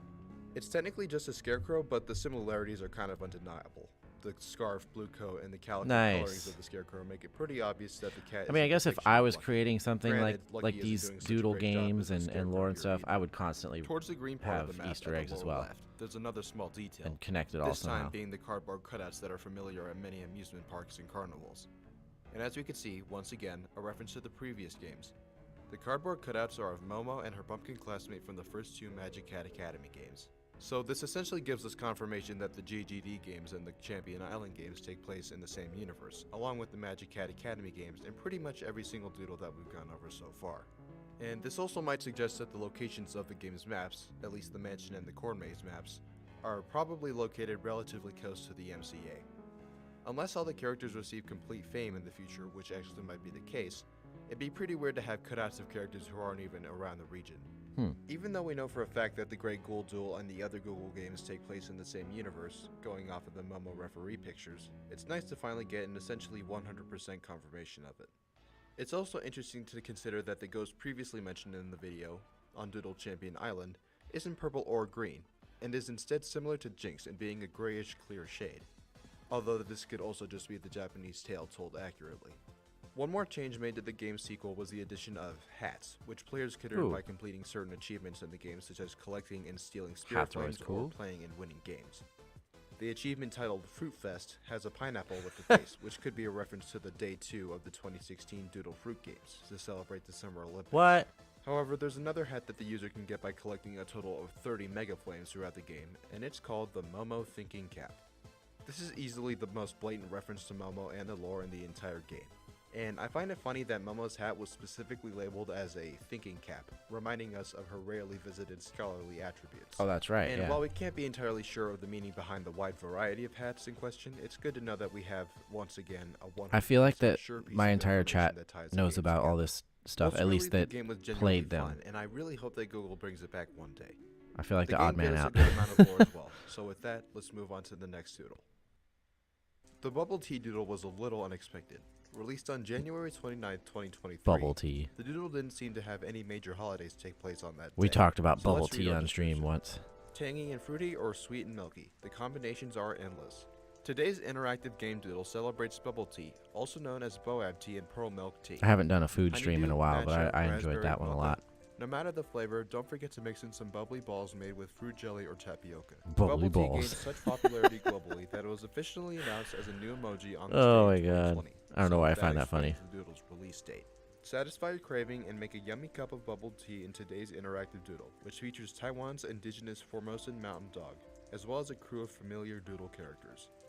As the description states, the player takes the role of a mountain dog preparing boba for a few different characters. I game like the little revolves mainly anime around style timing, stuff. with the player being required to hold down the spacebar for the Yeah, like perfect it- amount of time it's to very get the correct subtle. amount of Like, obviously the game is not like an anime game, but when you watch this animation here, as well as a crew of it's very familiar much doodle in that characters. style.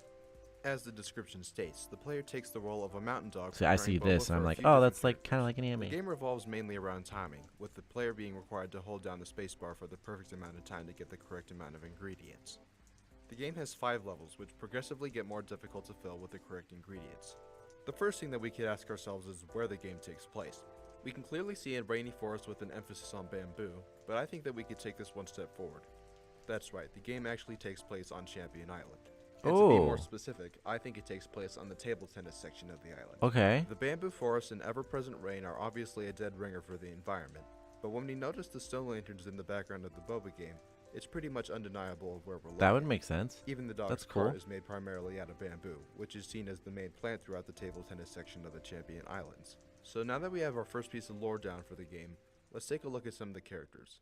The first level of the game features a dog with a red collar and a gold tag, who we haven't seen in any doodles before, but definitely isn't picky with the order. The second level He features just takes the sheep, whatever. who at first I didn't think was a character we've seen before until recently. So thanks to the Champion Island speedrunning Discord for pointing Oh, this one out. goodness. The sheep has There's a actually Discord been for seen everything. in one previous doodle, and that's for the 2022 Winter Olympics. Although the doodle isn't actually called this, it's officially called Winter Games 2022 begin March 4th. The doodle is just a GIF, but it's got our sheep character in a ski suit skiing down the mountain with a few other characters for the Olympics. This is definitely the most subtle doodle callback in the whole group, and I wouldn't have found it if not for the Doodle Champion Island Discord server, so shout out to those guys again. The third level is where things start to get more interesting, and that's because our Froggy. mother frog Froggy is back, and this time he's carrying a leaf above his head to avoid the rain, much like his 16-bit sprite in the Doodle Champion Island games when he gives a side quest to Lucky the cat. Weirdly enough, we also see Froggy on the opposite side of the island, appearing on top of the bridge in the aquatic dancing section.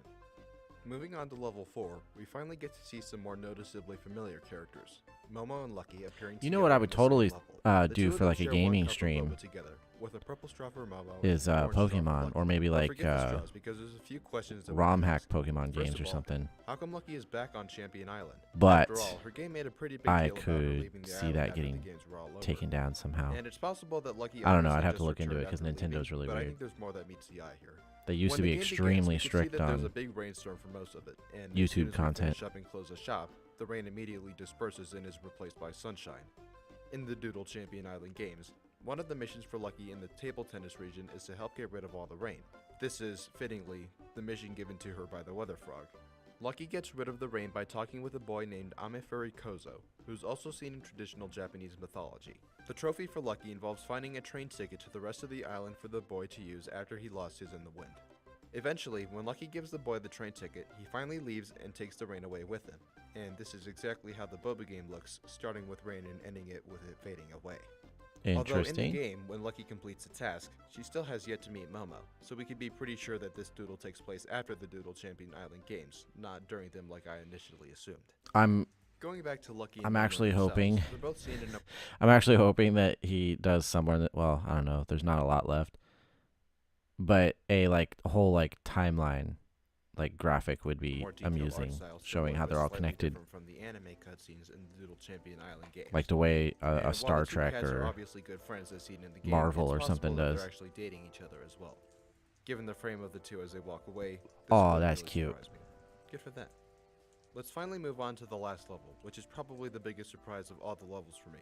The customers on level 5 are the ghosts from the Great Ghoul Duel, and these are the ones from the original Nice. Green Team: Jade, Sage, Kelly, and all of the Cat Ghosts. But even weirder than that, we don't see them in their normal green shades.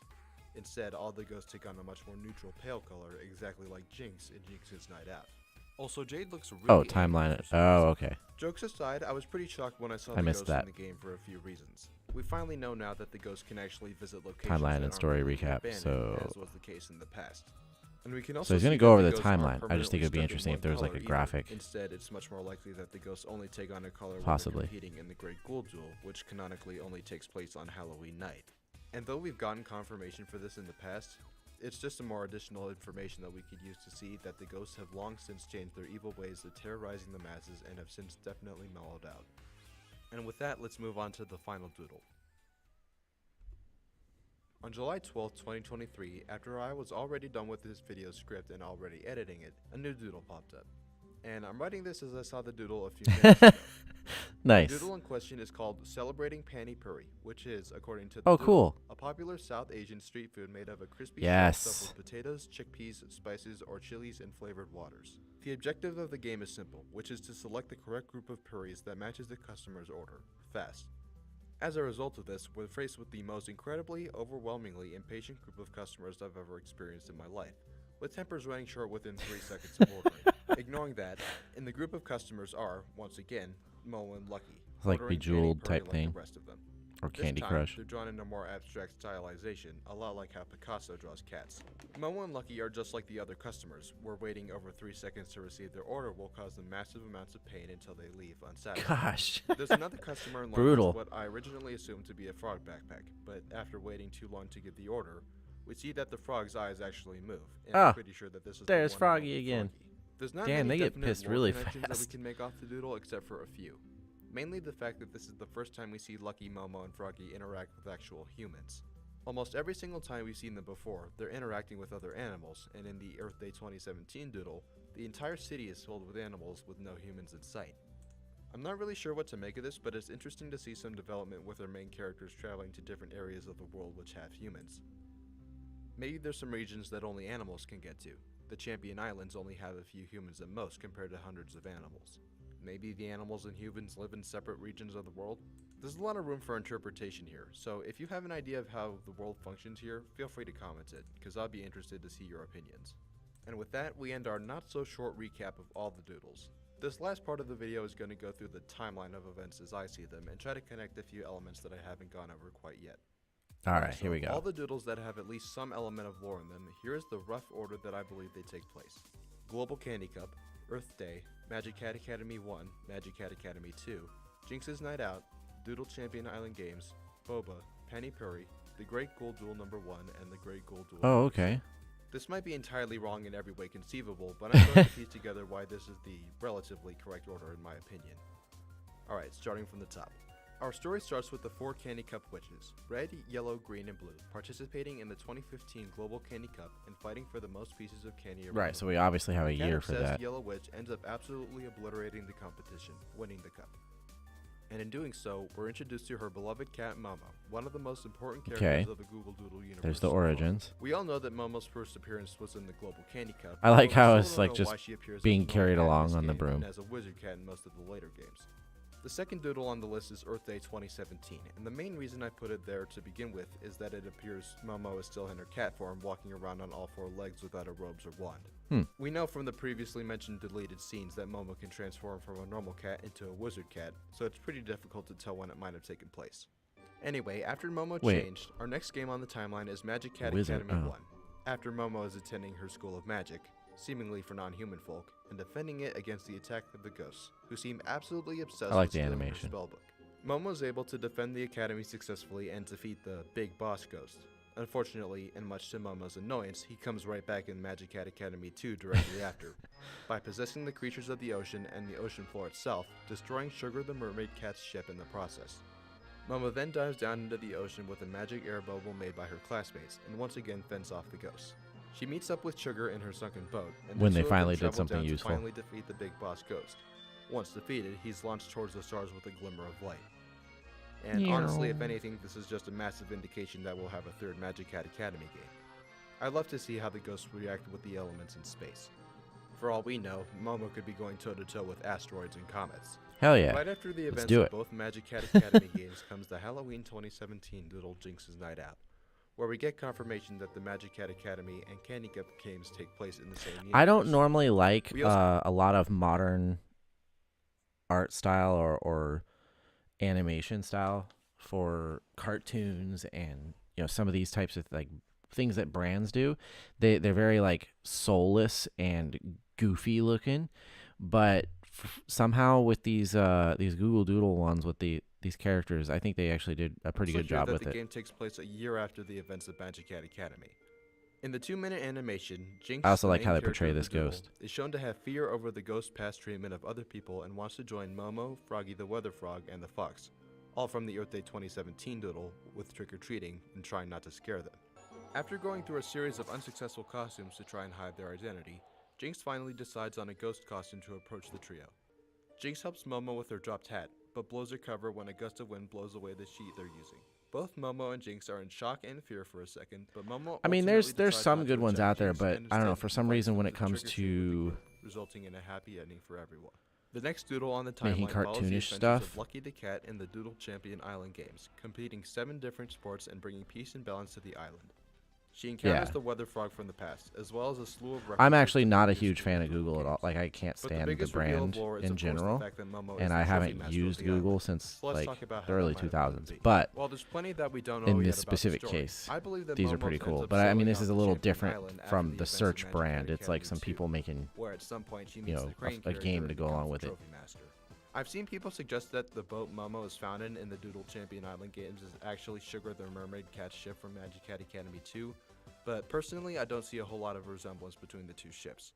Going back to the timeline, after the Doodle Champion Island games are over, in the future, the Boba game takes place. It's here on the Champion Islands, specifically the bamboo table tennis region with the stone lanterns and rain, that the game takes place. We're revisited by our Weather Frog Froggy along with Lucky and Momo once again. All frogs should just be named Froggy. I think that's just the standard. In level 2, we see the sheep from the 2022 Winter Olympic Games. The final customers at the shop are the 4 ghosts from the original green team in the Great Ghoul Duel: Jade, Sage, Kelly, and Olive, although they're strangely discolored from their usual bright green hues. And while we've already gone over this lore so far, one of the biggest takeaways that I took from it is the fact that the ghosts exist at the same time as Momo and Lucky do, at least during the relatively short future after the Champion Island Games. Next is Celebrating Panny Puri, which follows more of Momo and Lucky as they go and that one I think would be kind of fun too. Travels. And that brings us to the final games in the timeline, the Great Ghoul Duel games, which I believe take place far into the future, when Momo's school has been abandoned for some time, as well as the outdoor areas. Okay. I still think that the game maps have to be related to Momo's school to some degree, with the paintings, cardboard cutouts, and Scarecrow of Lucky the Cat being evidence to that. The two games follow the matches between the green and purple teams, fighting for the most spirit flames on Halloween night while the moon is full. And that, my friends, is the lore of the Doodle cinematic universe. Going through the lore Wow. was honestly a much bigger test than I thought it would be, and there's still a lot that we don't know about the story as a whole.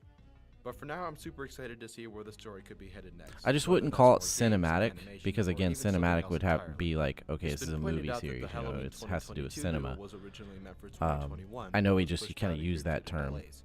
So that gets my hopes up for this year's 2023 Halloween Doodle. I'm predicting that the 2023 Halloween Doodle is going to be another Magic Cat Academy Doodle, likely space-themed, based off of a cat emoji That would that be Nate cool. Swinehart himself used while I was talking with him about the doodles and this video itself. If you're watching this, Nate, you're awesome.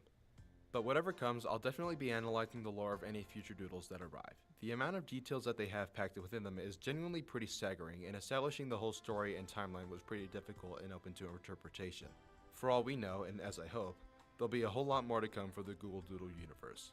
If you think I missed something in this exploration, or you have any ideas of your own, feel free to leave a comment. Well, on that's this link, fascinating. because I'm going to try to include as many as I can in an upcoming video.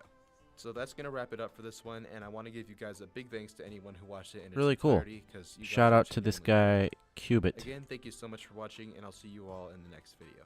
That was a good video. Oh, and shout out to Sky, of course, for sending it to me. That's yeah, that's pretty cool. I honestly, like I said, I have not used Google since like 2004. I've always used, well, currently Bing. Before that, it was Live Search or whatever. Like I just use the Microsoft stuff. Like I use Xbox, I use Windows, I used to have Windows Phone, so I just always kind of used Microsoft stuff. So I honestly had no idea at all that any of this stuff existed in any way, shape, or form. I knew that Google would do their little doodle things for different holidays or events and stuff like that, but I never knew like the extent of it. I didn't know they did, you know, browser games or that there was lore for it or anything like that. So pretty cool. I like it.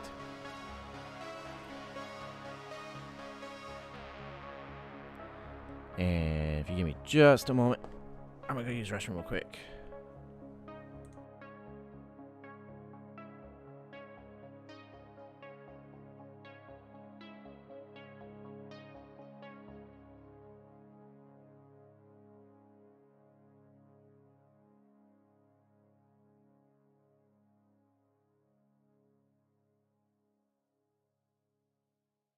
Are you headed out, Sky?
And I'm back.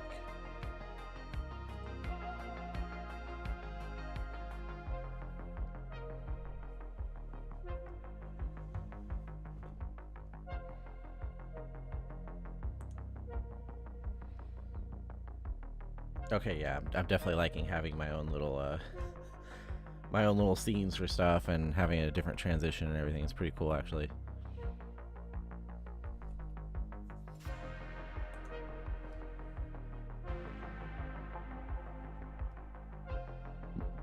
Oh, excuse me. The only thing that does kind of suck about it is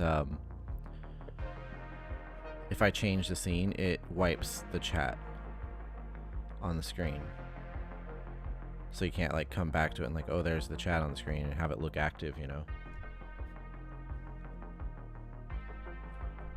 Everything's just blank again.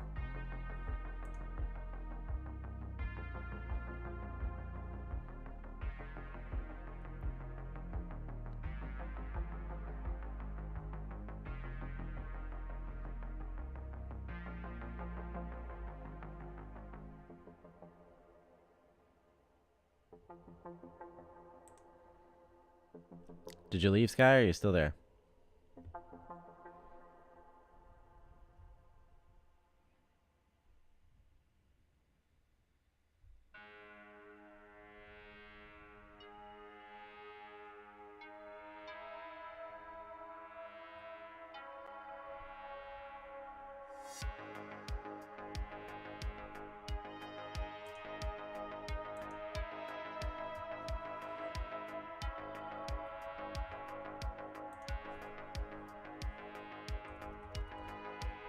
I don't know why, I just feel like playing a little Tetris again. If anybody's still here, I'll just be chilling doing that, or if anybody joins, there will be something going on.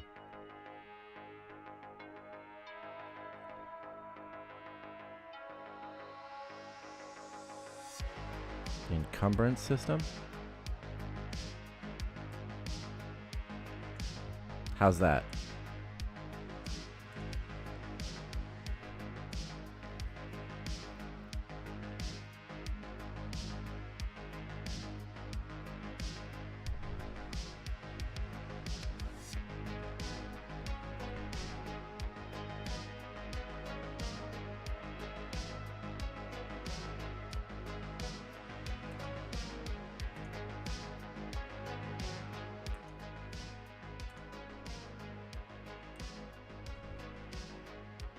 What's different? Because I'm accustomed to,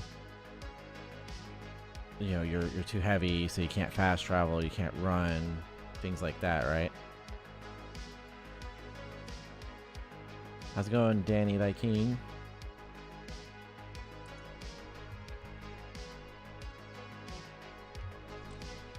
Just been chilling. Watched a little mini documentary about the lore of Google Doodles. Just chilling, firing up some Tetris for a minute here again. Take a break between stuff.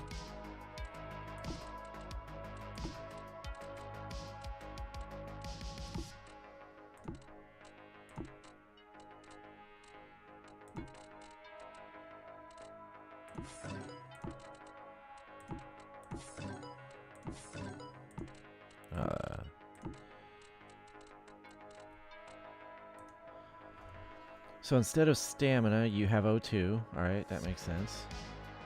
And if you are over encumbered, you can't fast travel, but you can still move at full speed. But if you do, your O2 will drop, and if it goes to 0, it will fill with CO2. And if that happens, you start taking... Okay. I mean, yeah, that makes sense.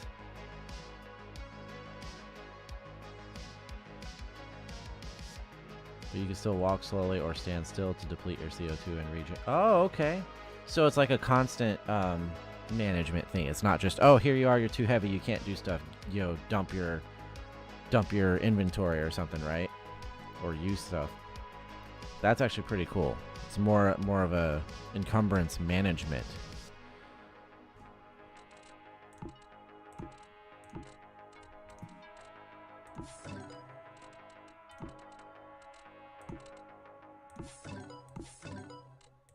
I don't know why the chat on screen is not updating as quickly as it should. Is there a way to... There, and then it all pops up at the same time. What?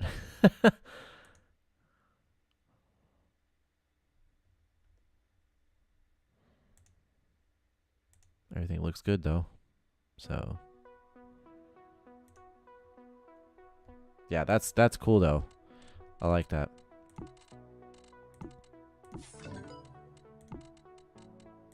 I guess, like, obviously if you're doing like a space sci-fi setting, you got to kind of change things up a little bit from your typical fantasy worlds. Like, yes, it's an RPG, but it's also got to make sense within the realms of the universe you're playing in.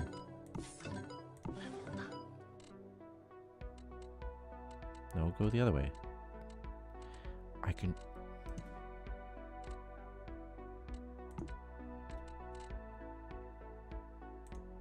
So if you're in combat, you can still be fully effective and dash around or whatever, but you'll run out of O2 quickly and start taking... Yeah, okay. Yeah. So it's like, yeah, you can still do the normal things, but you're going to start depleting that oxygen faster. So be careful.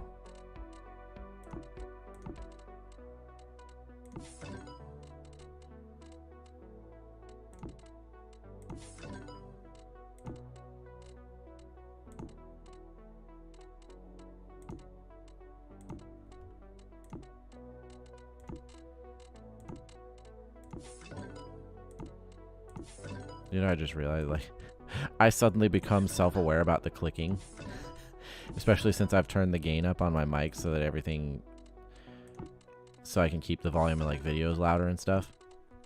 And so now I'm sitting here thinking, oh my god, it's picking up the clicks, isn't it? Yep, every time. And outside of combat, you can still carry as much as you want back to your ship. You just have to remember you can't fast travel, and the scale is massive. You have to walk. So you're just going to be like trudging along. And then what happens if some random crap happens in between? You know, you run into some alien critter or pirates or something like that, you know? Somebody wants your stuff. But, okay, so here's a question. Can you... Say you're carrying a whole bunch of crap, right? Can you, like, drop it in a spot? I mean, it probably is obvious, but can you, like, drop that stuff in a spot and then run back to your ship or whatever, fast travel, and then, like, run back to that place or fast travel back to that place and grab your stuff?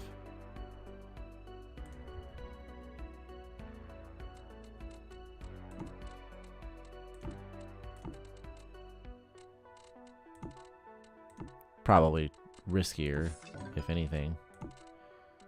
I mean, outside of dealing with being over encumbered.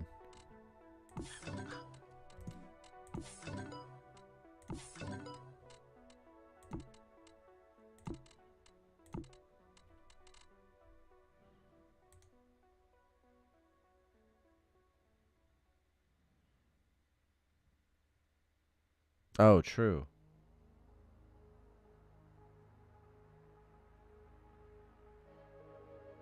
Yeah, because I do every so often. Like, everything else will continue to run fine. But yeah, that would make sense about the chat. Like, maybe it just stops updating the chat until it can catch up. Because, yeah, occasionally while I'm sitting here and I've got a video running or something else going on, I'll minimize Streamlabs and pull up a different browser that's not in the source. So I can, like, you know, look at something off stream. So that could be why the chat will get hung up. I'm way over encumbered right now. It's like, I got all this stuff.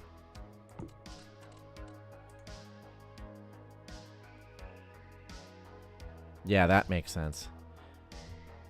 Yeah, let me see. That would make sense. Yeah, my next two, like... I've basically figured out that the biggest upgrades I could really do for my streaming right now... Because the laptop does fine. It actually, for the most part, handles all this just fine. Like, I'm sitting here, the quality is good. I'm running a low latency, so there's less of a delay between, you know, what I'm doing and saying and what's coming out on the stream. 0 dropped frames. I'm at about 2,600 kilobytes per second right now. About 40% CPU. That sounds high, but it's a good laptop. It's just a good laptop 6 years ago. Like, it's got a Intel Core i7 V Pro.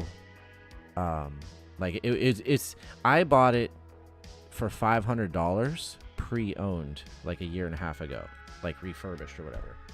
So I think it's like a 5 or 6 year old model, but it does really good. It's pretty quality. You know, props to my first experience using Newegg. So I think for the most part it's good, but I just get like paranoid about using resources because I want to keep the stream, you know, a decent quality. So I'm good on the computer aspect for now, I think, especially for what I do. And I've got a decent mic, so I'm good there. So like the top things that I really need right now, I want a second screen. Because that way I can have like all my Streamlabs and other resource stuff set up on one screen, and then have my entertainment source running on the, you know, whether it's YouTube or playing a game or whatever, on the other screen. So I can manage the stream on one side and have the other thing on the other side.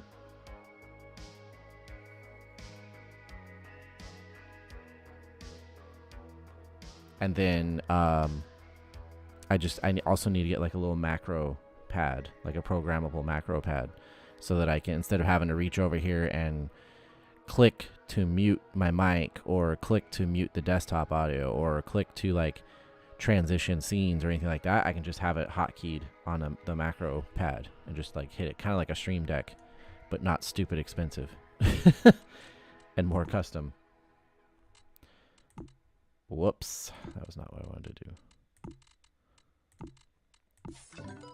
But both of those things are actually pretty cheap to do for the most part, so hopefully not too far off. First, I gotta get my brother a Series S so he can play Starfield. Bought my laptop 3 years ago for $500 and it was already not up to par with what I should have got.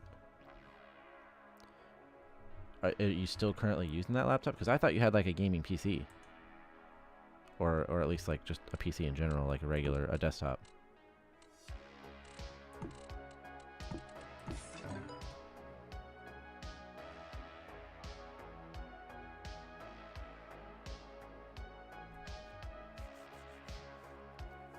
Yeah, I actually need to get something with a little VGA, because I don't have HDMI on this. I have a DisplayPort plug, a VGA plug, and a couple of USBs. It's actually a fairly slim laptop, but like I said, it's an HP EliteBook from, I think it was like a 2016 or something, 2017 model. Came with Windows 10, like the best version of Windows 10, and yeah, it was a good buy. I think I did pretty good on that, but I got it off Newegg on payments. No, VGA 3. Oh yeah, I think it's like 30 pin. I'm not sure, but yeah, it's like the little blue plug-in.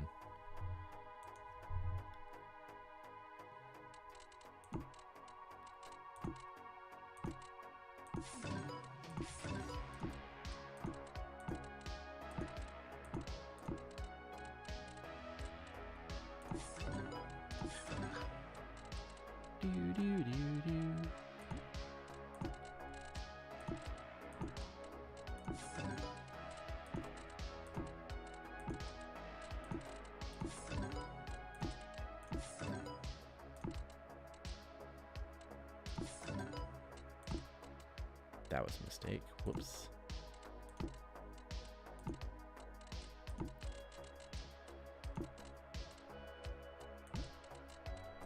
I'm not thinking. It's getting late, so I'm like not actually thinking about the moves I'm making.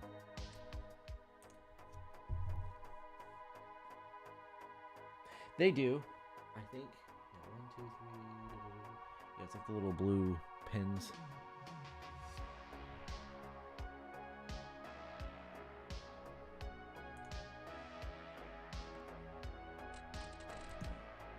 Oh my, I hate it when I do that. That will forever be a problem, I think.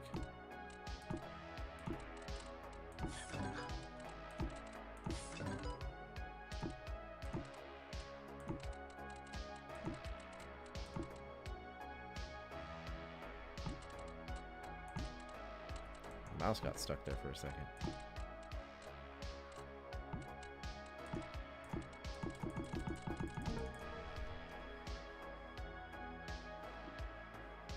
Yeah, a lot of the little TVs. Are you sure it's a TV or is it a monitor?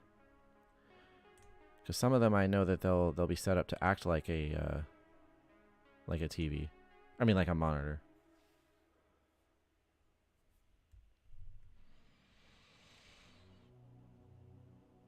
But I'll have to check it out. Maybe send me like pictures or something.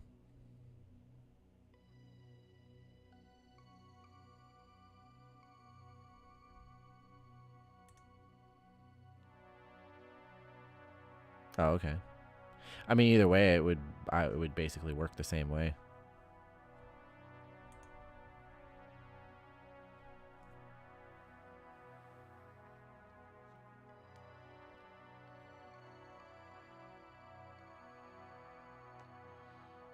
But I think I'm gonna call the stream there for tonight. Yeah, yeah. If you want to send me like a couple of pictures of it or something, that'd be good. I think I'm gonna call the stream there. It was a good couple hours. I think the the Google Doodle lore, that was a pretty good one. I enjoyed that. They, like I said, a lot of times these streams, a lot of times these streams serve as a way for me to watch content and learn about stuff that I normally just don't watch or pay attention to. So, yeah, it's kind of cool for that. But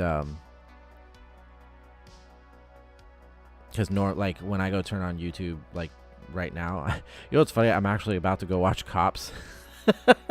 Like I've always enjoyed watching that kind of stuff, but it's my current kick, right?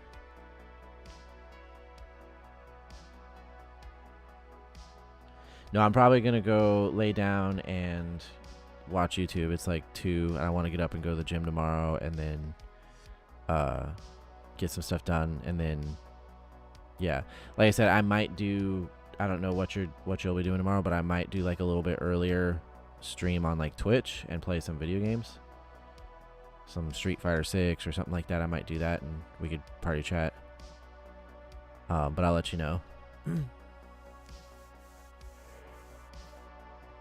Like basically, I do these streams like late, but if there's not a whole lot going on and I've kind of hit my like 2 hours of streaming and all that kind of stuff, like kind of hit my quota, at that point I'm like, okay, I'm ready to go to bed. Or at least go lay on the couch and watch YouTube until I fall asleep, or don't. But all right, dude. Well, thanks for chilling. I'll hit you up tomorrow. See what's going on. For anyone else that's here, which I don't believe there is, or if you watch the video on demand, as it says on screen, I stream every Monday, Wednesday, Friday, and Saturday about midnight, with occasional other random streams in between. I also have the Weekly Takes podcast I put every Sunday night, if you want to check out a different kind of content from me. I do actually have some other projects I intend to work on here soon. Previously I did a lot of commentary videos, but I wanted to start adding additional production value to those. And so instead of making those my typical weekly thing, I want to start working on them longer term and put out some good stuff. So hopefully something will come out of that soon. But either way, you find me on Instagram and Threads at Rival Indigo. Wow. At Rival Indigo all over the place. And I will be back tomorrow.